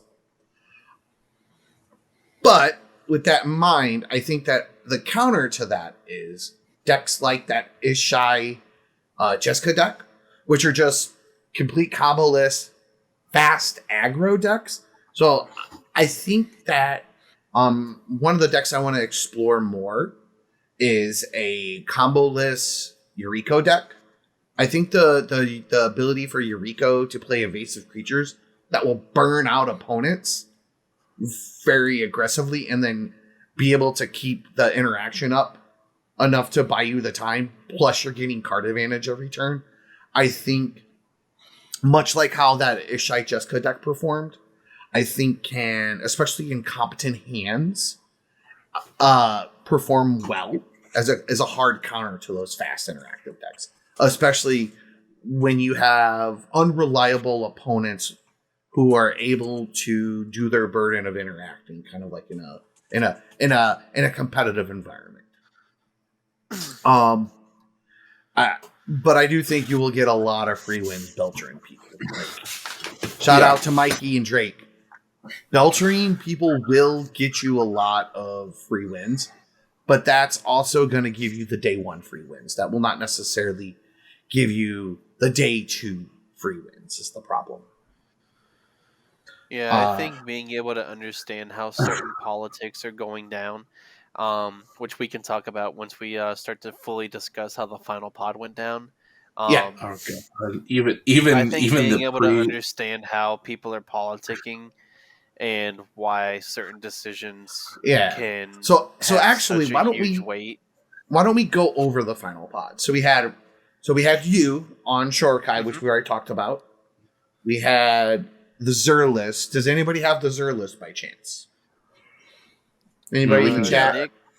Nick should have it if he's still here. If Nick, if you have that Zur list, you want to drop it to me and I'll throw it in chat, put it up on the screen here. We need some. If you just want to send Timmy all the list, if you want to send him the Zur list, the Grolnoc list, and the Kairi list, just so he has them all. Because they got dropped here. Well, I know you want to talk about politics, but I do think in my pod in the top 16, I had Bailey over there catfishing for information in my hand. Repeatedly asking, do you got it? Do you got it? Do you got it? And Bailey's just like, let me just tell you what my hand is. And I'm like, okay. Like, I think some people, I think the best way to shut politics down, and maybe it's just because I've been playing with Staccato so much, is just being like, I don't know. I'm going to let the cards do the talking. And it's really, you can get a lot of information on what people are saying, and people can certainly give you misinformation, but if you watch how they play and what they say, like, you can get a lot of free information to help you out. And like, that's where you want to use politics to your advantage, where you're not the one being the politician, rather you're the one listening for what's going on. And I think that sometimes when you do want to play politics, you have to realize, does my table have proper threat assessment skills? And almost every pod that I was in there were at least one or two players who had no idea on what the proper threat assessment was. So yeah, that's how my first two pods went too. My first pod, when the dude cast his Dovin, I was specifically holding up mana to be able to play a counter spell for the guy playing the Blackling Elf Commander. And thankfully he didn't cast his commander, because if he did, we would have all just lost that game. But when I relayed, I hope you was hoping you didn't play that. And the dude's like, oh, I know you got a counter spell then. And then he then proceeds like, well, I'm not going to cast my commander if I know you got a counter. I'm like, dude, I kind of just said that I don't have the ability to counter it now, and you're just not going to play it. That works with me. Hey, Hokey. Yeah, sorry, go ahead. So it was you, Zur, and what were the other two decks? Grolnoc and Kairi. Right, so I've got Kairi. I don't have the Grolnoc list. That's the one I'm missing. So let's look at this Zur list real quick. All right. The Kairi CDH players versus casual players was probably in total there was 54 people, I think. I know 85 or so signed up, but I think it was 65 players showed up. Okay. And I think it was about 30-70 casual versus competitive players. I would say, what are you saying, 30% casual? Yeah, about 30% casual, I think. I think it'd be more like 40-60. Okay. I think I don't know if it's just because of who I got paired against. It felt like I got paired like up until top 16. The only other like CEDH kind of like thought person that I was going against was that Just Get Ishai player. He was the only other person who seemed to have like a competent thought process of like how certain things like needed to be dealt out and shit. Like he was trying to help me live so we didn't lose to the Krinko player, and then the white player, whoever's playing white paws, just kept fucking up. And like just kept trying to convince the Krinko player to kill me. And then when I died, the Krinko player almost won that game because the white paw player forgot about what the Krinko player had. It's like, oops. Yeah. So tunnel vision. So thankfully the guy playing Just Get Ishai won that game. So right. So I'm gonna look over the dessert list. Yeah, so I don't know. So this is just like rule of law.deck, it looks like. Yeah, I dropped it in chat for everybody. Aven Mind Sensor is pretty hot. I think that card's really good. Yeah, I like that one. Yeah, I like the Aven. I got fucked over by one when I cast a Solve the Equation. Oops. I do wish I would have seen more. Oh, that's another thing. Just quick interjection here. So when I say slim interaction, creatures with flash are interaction. Having like something like this, or a Kaptar's Commando, or other types of flash hate bears are a good way to interact with opponents while they're on the stack without but still like progressing the game plan. There's cards in here that I'm like not the biggest fan. Like I don't. So rule of law effects are okay. I think that they're very easy to play around at this point if you know what you're doing. I love the Aven Mind Sensor. Those slow the game down a lot. Yeah. Curse Totem's also really good. Like, can you totally get behind that? Yep. I'd play a rule of law effect or two if I had Zur, and like that's what I was trying to do. The Hushwing creatures I think are fine. Like, I don't know. Yeah, the Honor Guard. Yeah. There just weren't a ton of ETB creatures though that like I ran into. Yeah, the Kairi deck had a few, and he kept continuously playing ETB creatures into a Hushbringer. That's pretty sad. I think he played like 2 in a row. Here's the thing that I like about this deck, though. It actually has some pretty good removal in it. Like, it's got the Wraths, which I thought were on point, with Curse Totem we talked about. Yeah. Then it's got Plowshares, Rapid, and Fracture. And, like, that's a lot of just, like, let's just clean up the board state and no one's doing anything. Yeah. Yeah, it's just on my dual caster. I would definitely like to see a Terminus in this. I understand it puts Zur like back in the command zone and like it messes with some of yours, but like if you're willing to blow up your own creatures, you're willing to put shit back to the bottom of the library. How about just an out of time? That too, yeah. Like you can you could totally fetch that off Zur. They're on it. They're on out of time. Oh, I don't think Ghostly Prison's very good. I just to less enchantment. Yeah. I don't like. Maybe some people are attacking, but like the Ishai deck that wants to attack, it could pay the 2. It does. They're just not going to care. Right. So like that's where I should refrain. Stacks pieces there are certain stacks pieces I agree with you, Hokey, that are good to play, but I don't think that in general, it's not like.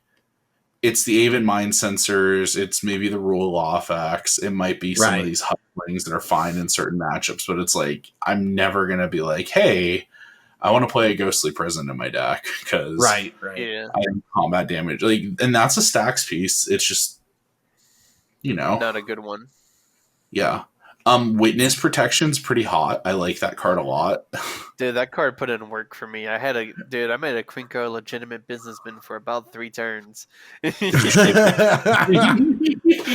that does it.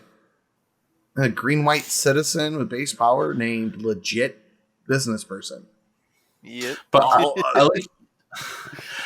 I look at a card like Notion Thief, and I'm like, outside of like 2 decks that are drawing cards, like what is this really shutting down? Like you don't have any wheels. So glad I didn't run into There's not a that lot card. of wheels. Yeah, I mean there are some draw effects, but not as much as like you'll see in higher budget levels. Instead of Notion Thief, I would have rather have, I don't know what the price of it is, the new 2-mana white card that says whenever they search a library, draw a card, gain a life. It's like $18. Oh, okay, never mind. I could definitely, I can understand playing the Notion Thief then for $1, but yeah, that new one would have been inventive iteration. Definitely been good. There's the Dark Confidant enchantment that I might play in here if I wanted card draw. That's like $10. No, it's not. It's Phyrexian Arena. No, not for like $10. Arena. It's Dark Tutelage. Inventive iteration. Look up Dark Tutelage. Scryfall. Blah blah blah. I got too many 2 tabs black, open. Reveal the top card. Oh, okay. It's literally Dark Confidant. Okay.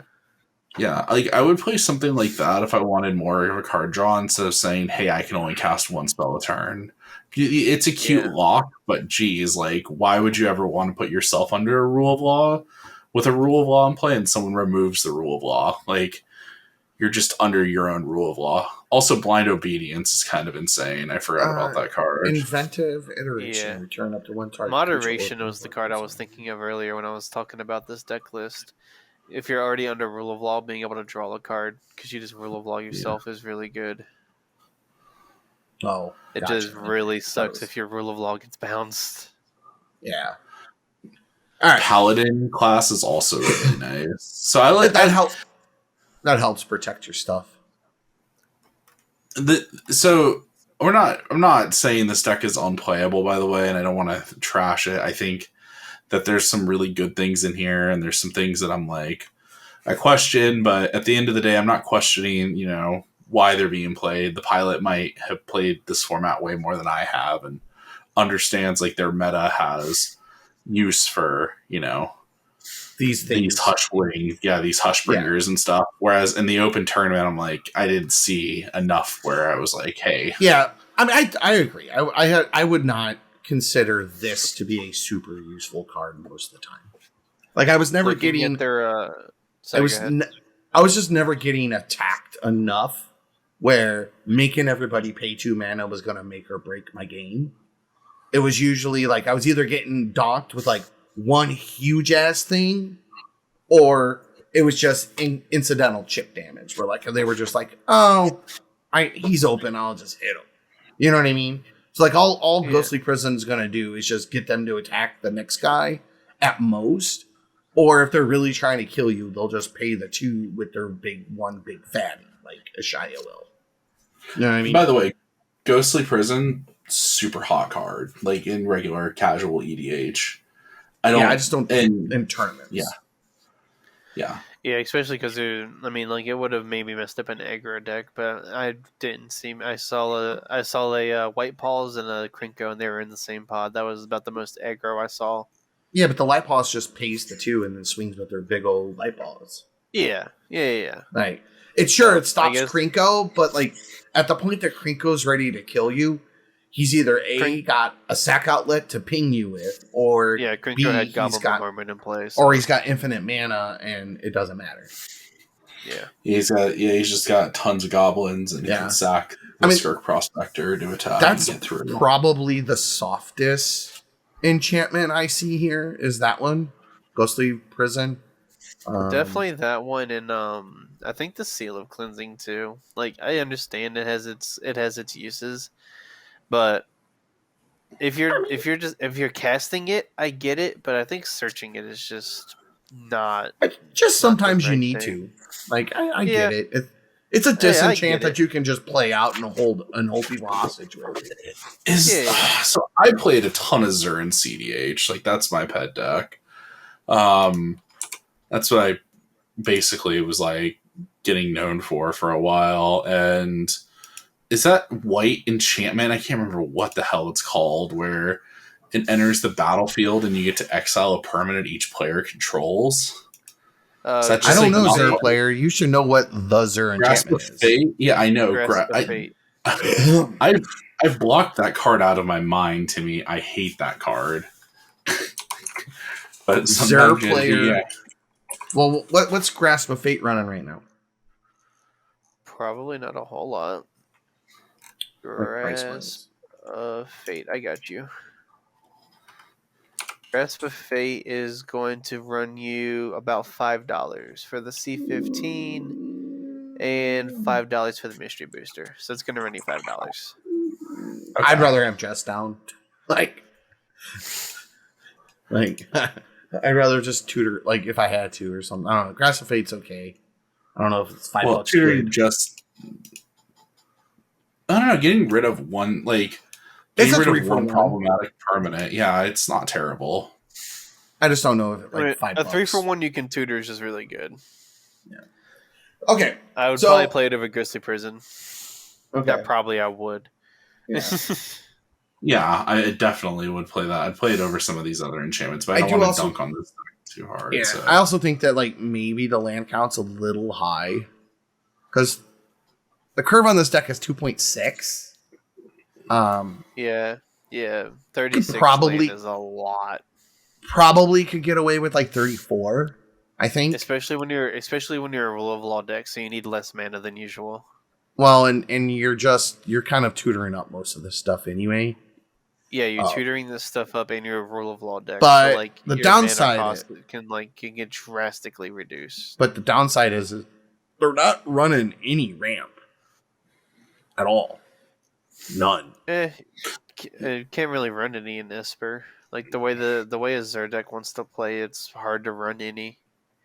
I mean, so you don't get access to any of your good 0-drop ramp, which sucks. Yeah. Like, not even CDH Zur has that ramp. It's just artifact ramp, and when you just can't get in budget. I mean, you could play Dimir Signet, you could play Arcane Signet, Felware Stone. Dude, no. Dimir Signet's almost like $1 to play. Like that's okay. Just, I would still play at least some ramp. Yeah, Sky Diamond, Charcoal Diamond, but yeah, the diamonds. Definitely. Yeah. I think Soaring was a little bit of a that's just that one and nothing else was a bit stretch. Like that Swiftfoot boots could be like 2 diamonds. Because I don't think you need Swiftfoot boots in Zur. It is nice giving him Shroud. Yeah, but that's why you have those enchantments that protect him.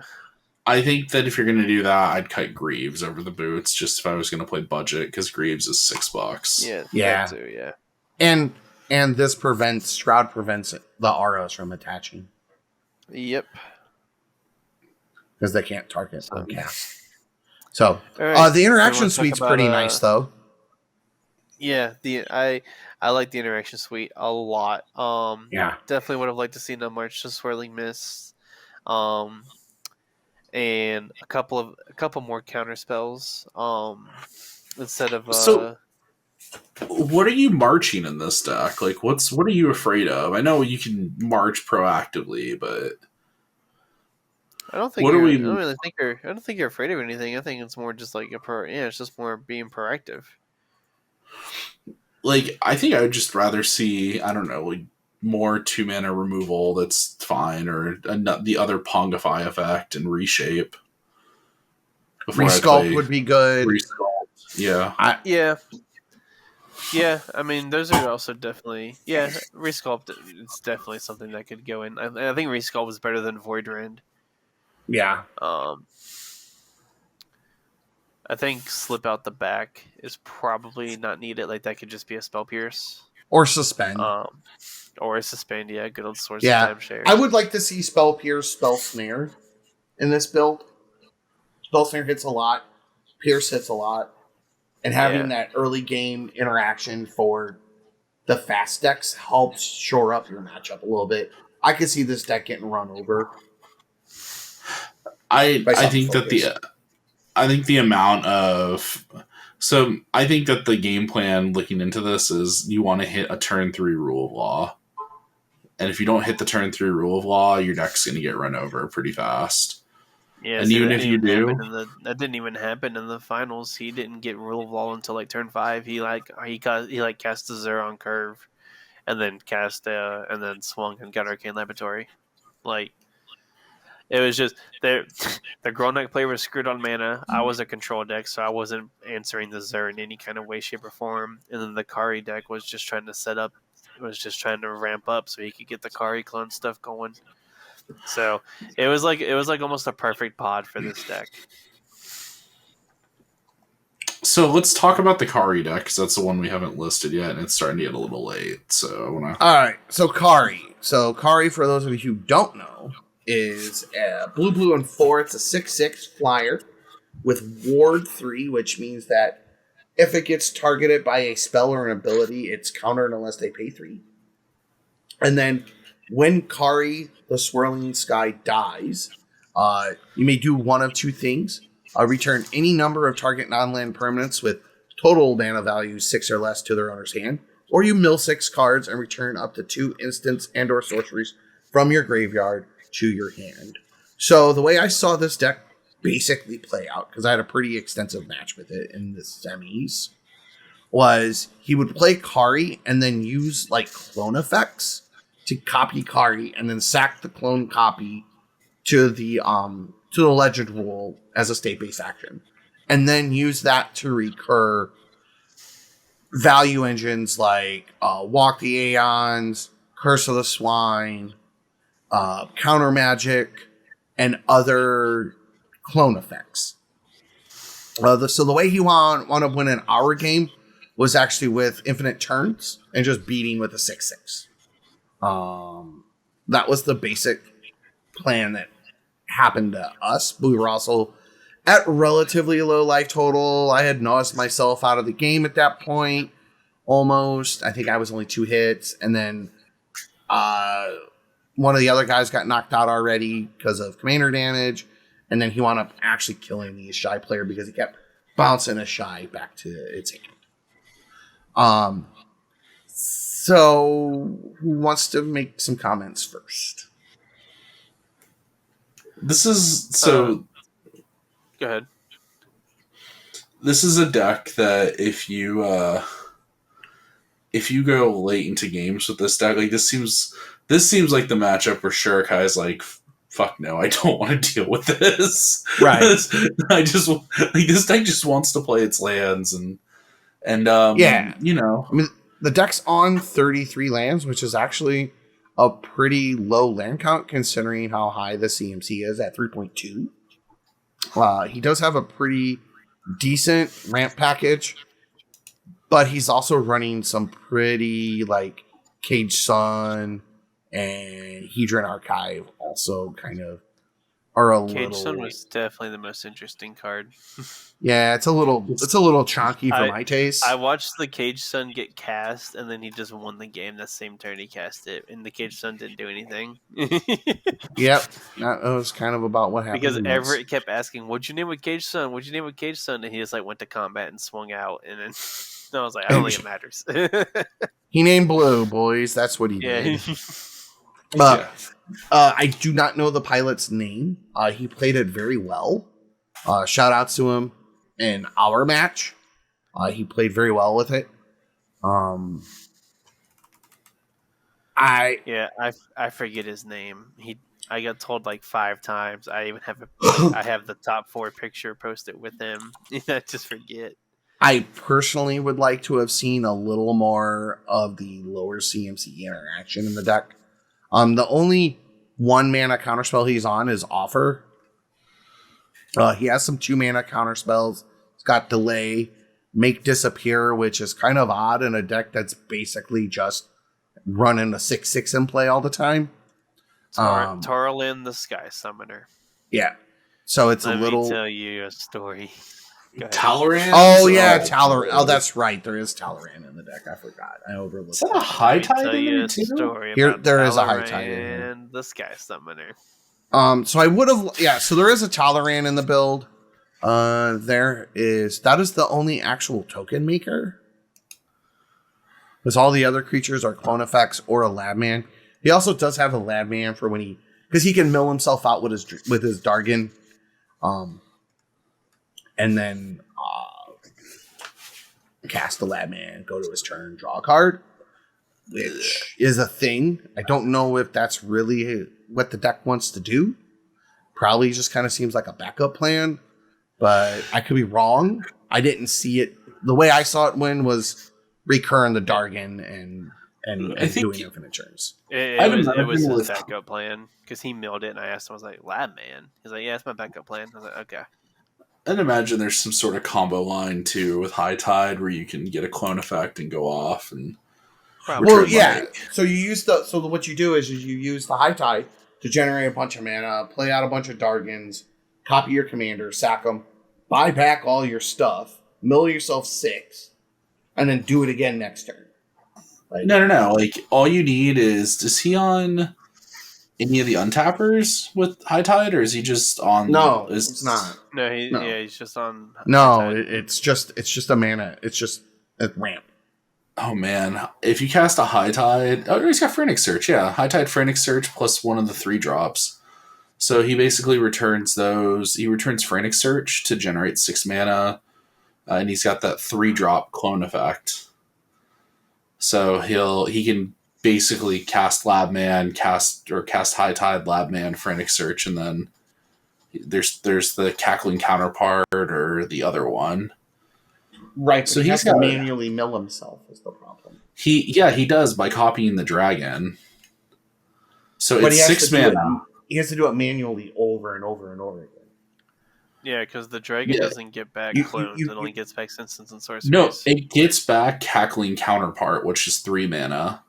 Yeah. And it gets back Frantic Search. Frantic Search I get what you're saying. So you play High Tide, you play Frantic Search, you play Cackling Counterpart, you sack, you get the Death Trigger, you get the 2 back, and you can do it like that. Okay.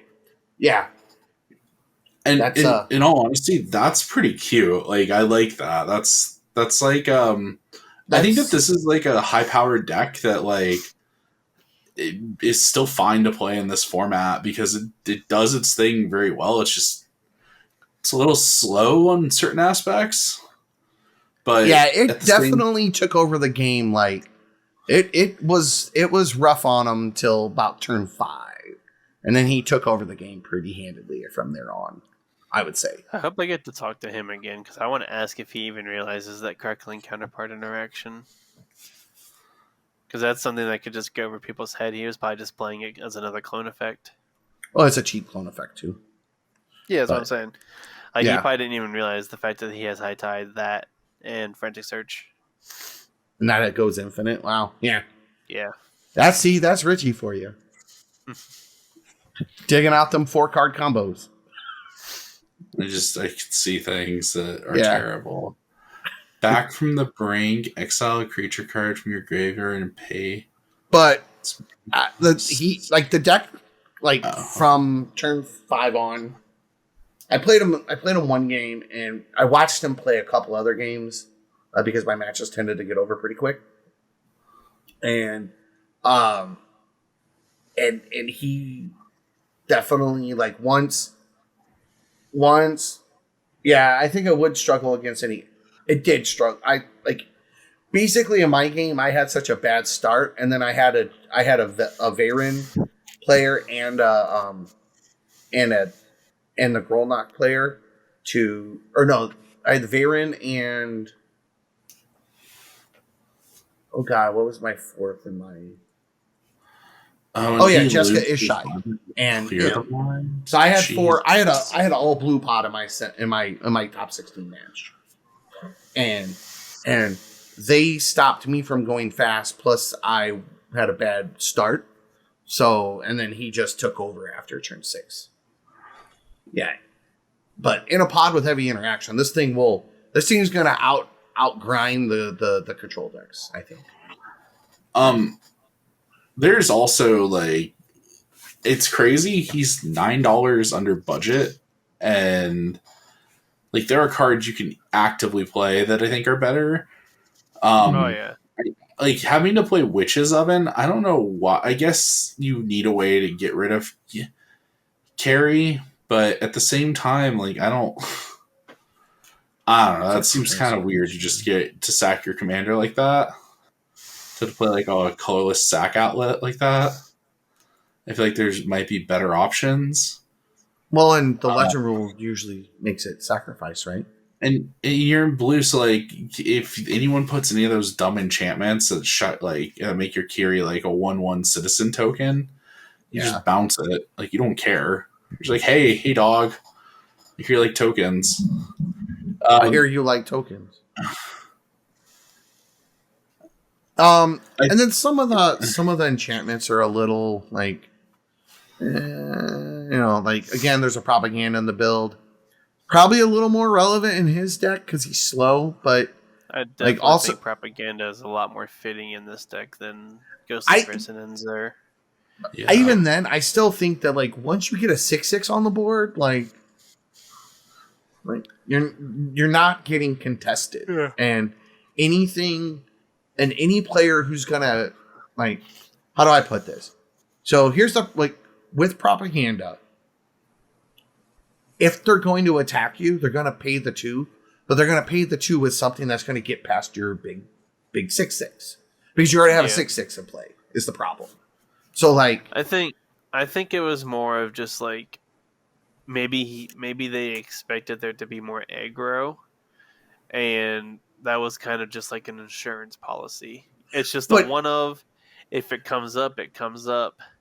And this just helps me live versus aggro until I. But he's already on Curse of Swine, Displacement Ray, Hour of Eternity, like Washout. Like he's already on like those are all big mana. Propaganda is something you can just plop down. Like propaganda is gonna stop a Krinko player for at least a couple turns until you can kind of get your board. I guess, yeah, okay. Like. The only way you could curse the swine or have those other cards like start to be relevant before propaganda would be is by having High Tide. And do you really want to like burn High Tide that early just to stop that? If you just fair. You take the one slot for a propaganda, and if you like you sit down, oh shit, there's a Krinko, and you mull like 2 or 3 times, and then oh hey, there's a propaganda in my opening hand now. I'm good to go. Okay. Like a one of insurance policy, I think, is perfectly fine. Zur is questionable because Zur just does very different things and doesn't really care about aggro. Because Zur is such a controlling deck, there's things you can do to live. As to where this deck is less controlly, it's kind of just more like let's get the commander going as soon as we can, try to ramp up into it. And so a safety blanket like propaganda, I definitely think is warranted here. Okay. All right. The other thing that I think is kind of interesting is I would play like every single rock I could get my hands on. Like, I think that you just want mana. You want to prioritize mana. And you want to prioritize maybe like there's some more like there's really not a whole lot of interaction in this deck either. I think that maybe people thought that there's a threat of it, but there's 1, 2, 3, 4. I don't know. Disdainful Stroke's interesting, but I don't know if I would, I don't know how many 4 and 5 drops like outside of. There's a lot of 4 and 5 drops in this type of format. Yeah. Disdainful Stroke, and then like Disdainful Stroke hits ad nauseum. It does. Narcissus Reversal. I'm pretty sure I was the only deck on ad nauseum at the whole. I was just using it as an example. But yes, he did throw it at me, and then I did have to smell stare it. Like mana leak in this deck, I feel like is odd. No. Yeah, I mean, there's definitely some. That's a card that just slipped my mind. I was supposed to play mana leak in my deck too. I just fucking forgot about it. I think there definitely are some obvious omits in this deck, but I think some of it is to kind of keep the consistency down. I think that like Raven's form could have probably been like resculpt. Yeah, definitely. It could have been resculpt, or it could have been the thing with Flash that gives the creature -2/-0 and it loses all abilities. That could have been that as well. I think that might have been a little bit of a better. And there's some slots. Oh, and just so you guys know, anybody who's watching this that isn't like a regular CDH player, this is pretty much how CDH like we go over every card. Like we'll have 12-hour conversations about the 97th slot in a 100-card deck, like to get the best slot, the card for that slot. Like, yeah. and since we're going over slots, there's a Field of Ruin in this deck that just feels out of place when you're high tide. Like, what utility lands and budget are you extremely worried about? So there's this asshole frog player in the chat that likes to play this land that says you don't get to deal any damage to me, and I am just not gonna let anyone else attack me for the entire game. That's why you just Oh. counterspell it. Isn't that right, Bailey? Yeah, you can't Can't counterspell the land. You counterspell crap rotation, though. Okay, yeah, sure. You don't let Gitrog. You don't let Gitrog resolve crap rotation. Okay. All right. So here's the guy. The guy played the list well. It's got some. It's definitely got some interesting lines in it, and there's definitely some slots that I would probably dedicate to more interaction. Just to kind of sum it up, I think he's probably a little deep on the clone effects, but probably works for him. Lastly, there's the Grolnoc list, which I don't actually have a copy of in front of me, nor do I have a link to it. But so I can go over the Grolnoc list real quick. If you don't know, yeah, it's Glacial Chasm, and there's a story that was funny on Friday. Oh, and thanks for the follows, guys, by the way. So Grolnoc is a commander. It's the blue-green frog that is... Oh, what's up? Quick, actually. I forgot something about this card list really fast. I'm surprised Bailey didn't bring it up. I'll bring it up for the chat just because it'll give me PTSD. Reading the card explains the card. Recurring insight. Never saw the card before in my life until that day.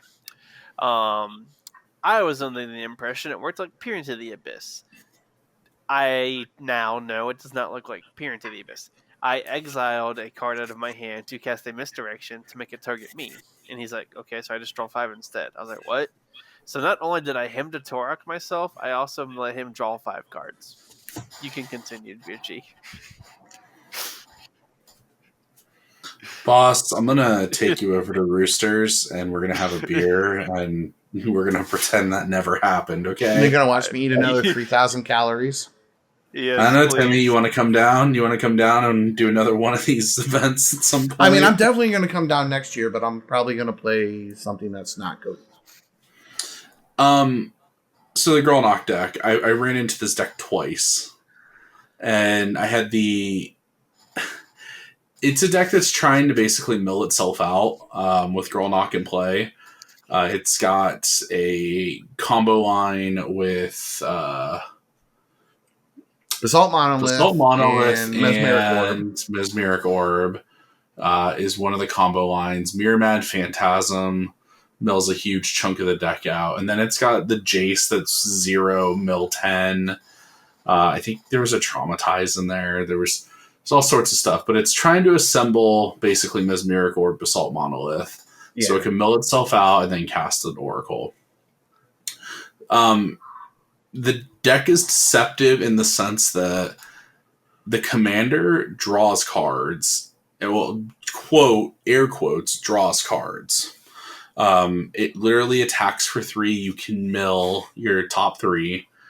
And you get to, whatever. Play permanent. They get a counter. Yeah, they get permanents. These counters on their permanent. And Grolnoc reads cards with the counters on them. You can play them from exile. Yeah. The Grolnoc deck has, in my opinion, I thought was at least maybe like the 3rd best value engine in the command zone that I saw all week. Yeah, that's pretty good. It really reminded me of like a poor man's Timna, just trying to get there, or Prosper. Yeah. It reminded me of like the Prosper decks, casting stuff from exile and drawing cards and doing all that neat stuff. I think that the deck itself didn't get enough respect, specifically the commander, and that's what caused a lot of problems. And the guy literally went 3-0-1 in the Swiss, like he was running hot. Playing that deck and maybe refining it a little bit. I feel like some of the cards you have to play in that deck, though, basically lead to massive blowouts. Like, you can have your frog get milled out to the point where the Oracle, the triggers on the stack for like the last cards to get exiled, and they can kill the frog immediately, and your deck's milled out. Like, you're gonna untap and lose the game. And I think that hopefully in the next budget tournament, we start seeing a little bit more refined decks, more removal, because a lot of these decks are very commander centric. Like, if you look at the top 16, I bet you at least 12 of the decks in there were commander centric, and the top 4, all the decks were commander centric. Yeah, like Shorikai is not winning without the washing machine in play. Yeah. The Kairi deck feels really bad to kill the dragon, but I think you're supposed to. Or you're supposed you kill to that dragon a couple times, and this deck flounders. In fact, most of his interaction that he spent was to protect it. It's a 6-mana dragon. It's a real investment. You just kill it a couple times. It's not going to do anything. It's also a little slow. And I think the Zur deck, just killing Zur. Yeah. I think I don't know how much it costs nowadays, but instead of Field of Ruin or like a Forge of Heroes or something, I think a Command Beacon could go a long way in this Kairi deck. It's like $5. Yeah. Guess what? We can afford it. Starts costing like 10 mana. You just Command Beacon it back into your hand. It costs 6 again. I think that could go a long way. All right, guys. Castle Vantress. We're like way past the 2-hour mark at this point. Yeah. I think we have probably exhausted all of the constructive conversation about this tournament. Can we talk about how you got a bowl of gravy for breakfast? I mean, you can talk about how I've killed my biscuits and gravy in the amount of time it took my waitress. How? We go to Hokey. You know what Frisch's is? Yeah, no, I'm from Ohio, dude. I know what Frisch's is. Thank God. Okay. I'm from Cincinnati. That's big boy for everybody else. Yeah. So he orders a side of biscuits and gravy, and they bring him out like a soup bowl full of gravy. Then Tim's also like, this waitress is getting mad because Tim is literally ordering like half the menu instead of doing the breakfast buffet. And she's just like asking him, why don't you do the buffet? Why don't you do the buffet? Tim's like, no, I don't want the buffet. I want this. I want 3,000 calories of shit you made, and I don't want that crap that old lady sneezed on 4 minutes ago. Sitting at just slightly above room temp. Well, let's also not forget that you guys didn't like your eggs either. Oh, I didn't hate my eggs. I knew what I was getting. But yeah, I was on my way, and I was asking if anybody wanted food, and then I realized right as I said that message, there was a Sonic right before the Civic Center, so I stopped and got me 2 of my ultimate burritos, nice, 2 milks, and a half sweet tea, half lemonade, and I was set for the day. That did be pretty good till about round 4, to right around round 4. It's about round 4. Timmy's like, it's nap time. That's why he let Codie. He wanted the decks to end fast so he could take naps. I did take naps in between my rounds. I had like an hour. So before we go, real quick, thanks to Nick for hosting the tournament and for setting it up. That's a local event. Thank you very much. Yeah, and like actually having affordable food, that was great. That was the best con food ever, by the way. Yeah. Taller hot dogs. Shout outs to the vendors that were there, selling cards and everything, and everyone who bought cards off them. The 70% vendor, I forget your name, I'm sorry, but you rock. Shout outs to all of the judges for taking the time to spend literally 12 hours to answer nonsense questions for people. I know, right? Shout outs to one of the judges at Albin for filling up my water bottle for me because I was a control player and didn't want to leave the pod. You also, I mean, let's be real though. Everett deserves nonsensical questions. Fuck. Anyway, yeah, Sean, that's a Gear Hawk. Here, you want the? I'll send you the list. This was the list that won. It's an interesting list. I think what it proves is that there's and this is what I did want to say, like the quick wrap up. It proves that you can play high powered in here as long as your deck's focused and does something really well. Yeah. This is totally like a high powered deck. This isn't a CDH deck, but I think it's still reasonable for the format. I'm just not sure, if where its place fits in. Like if the format's just there's always some amount of luck and some amount of skill that always goes into doing well. Yeah. So as a quick wrap up, because you guys left before it started going, he actually missed like 5 or 6 Tolerant triggers before he even started making drakes with the damn thing, and he still won off the back of Tolerant making like 20 drakes and winning him the game. Like Tolerant Sky Summoner was basically the second commander, the hidden MVP of this deck. It was the hidden commander. Yeah, pretty much. Yeah, I mean, like he guessed Taroland, and everyone kind of just like batted an eye to it. Even myself, I was like, "Oh, okay, yeah, whatever." And then eventually, I died. I mean, I was getting swung on by a Kairi for 2-3 turns, and he just swung like 6 drakes at me for 16 or some shit, and I was just like, "Oh, okay, I'm just dead." Right. Yeah. So, all right, guys. Well, thanks again for joining me. Hokey, where can people find you? You guys can find me over on Twitter as Hokeyrulz. You can find me on Moxfield as the same way. You can find me with the Spell Seekers. That's Hokeyrulz 26, by the way. I always forget to add the 26. You can find me with the Spell Seekers once we start getting that back up and going. Here's my link tree in the chat. Y'all can find me there. There you go. What about you, Richie? Where can folks find you? On a sad Saturday in the Nexus or in other Discords playing CEDH at this point. I'm on Twitter. If you like the Chargers, follow me on Twitter at BigRichie 2004. I am a fanatical football fan. Richie also sometimes streams old video games at BigRichie 2004. Yeah, it's been a hot minute since I've streamed, but on Twitch. But maybe, just maybe, I might do it at some point here. I need to get my Power Mac up and running, and we can do some like Unreal Tournament or something, Richie. Could I play some Unreal Tournament? Yeah. And I am Timmy T1000. And if you want to support us, you can check out our Patreon. Link will be right here in the chat. Also, that is our YouTube channel. The VOD here will be uploaded probably in the next day or two on there as well. So come check it out. Hit the like, share, subscribe. Thanks again for joining us. Guys Nick and everybody who organized the tournament, you guys did a great job. And I just wanted to say thank you. I cannot stress how awesome it was and how much fun it was. Nick did a good job. Everett did a great job. Everybody else did a great job. Everybody was very welcoming. One of the most pleasant experiences I ever had playing in an event.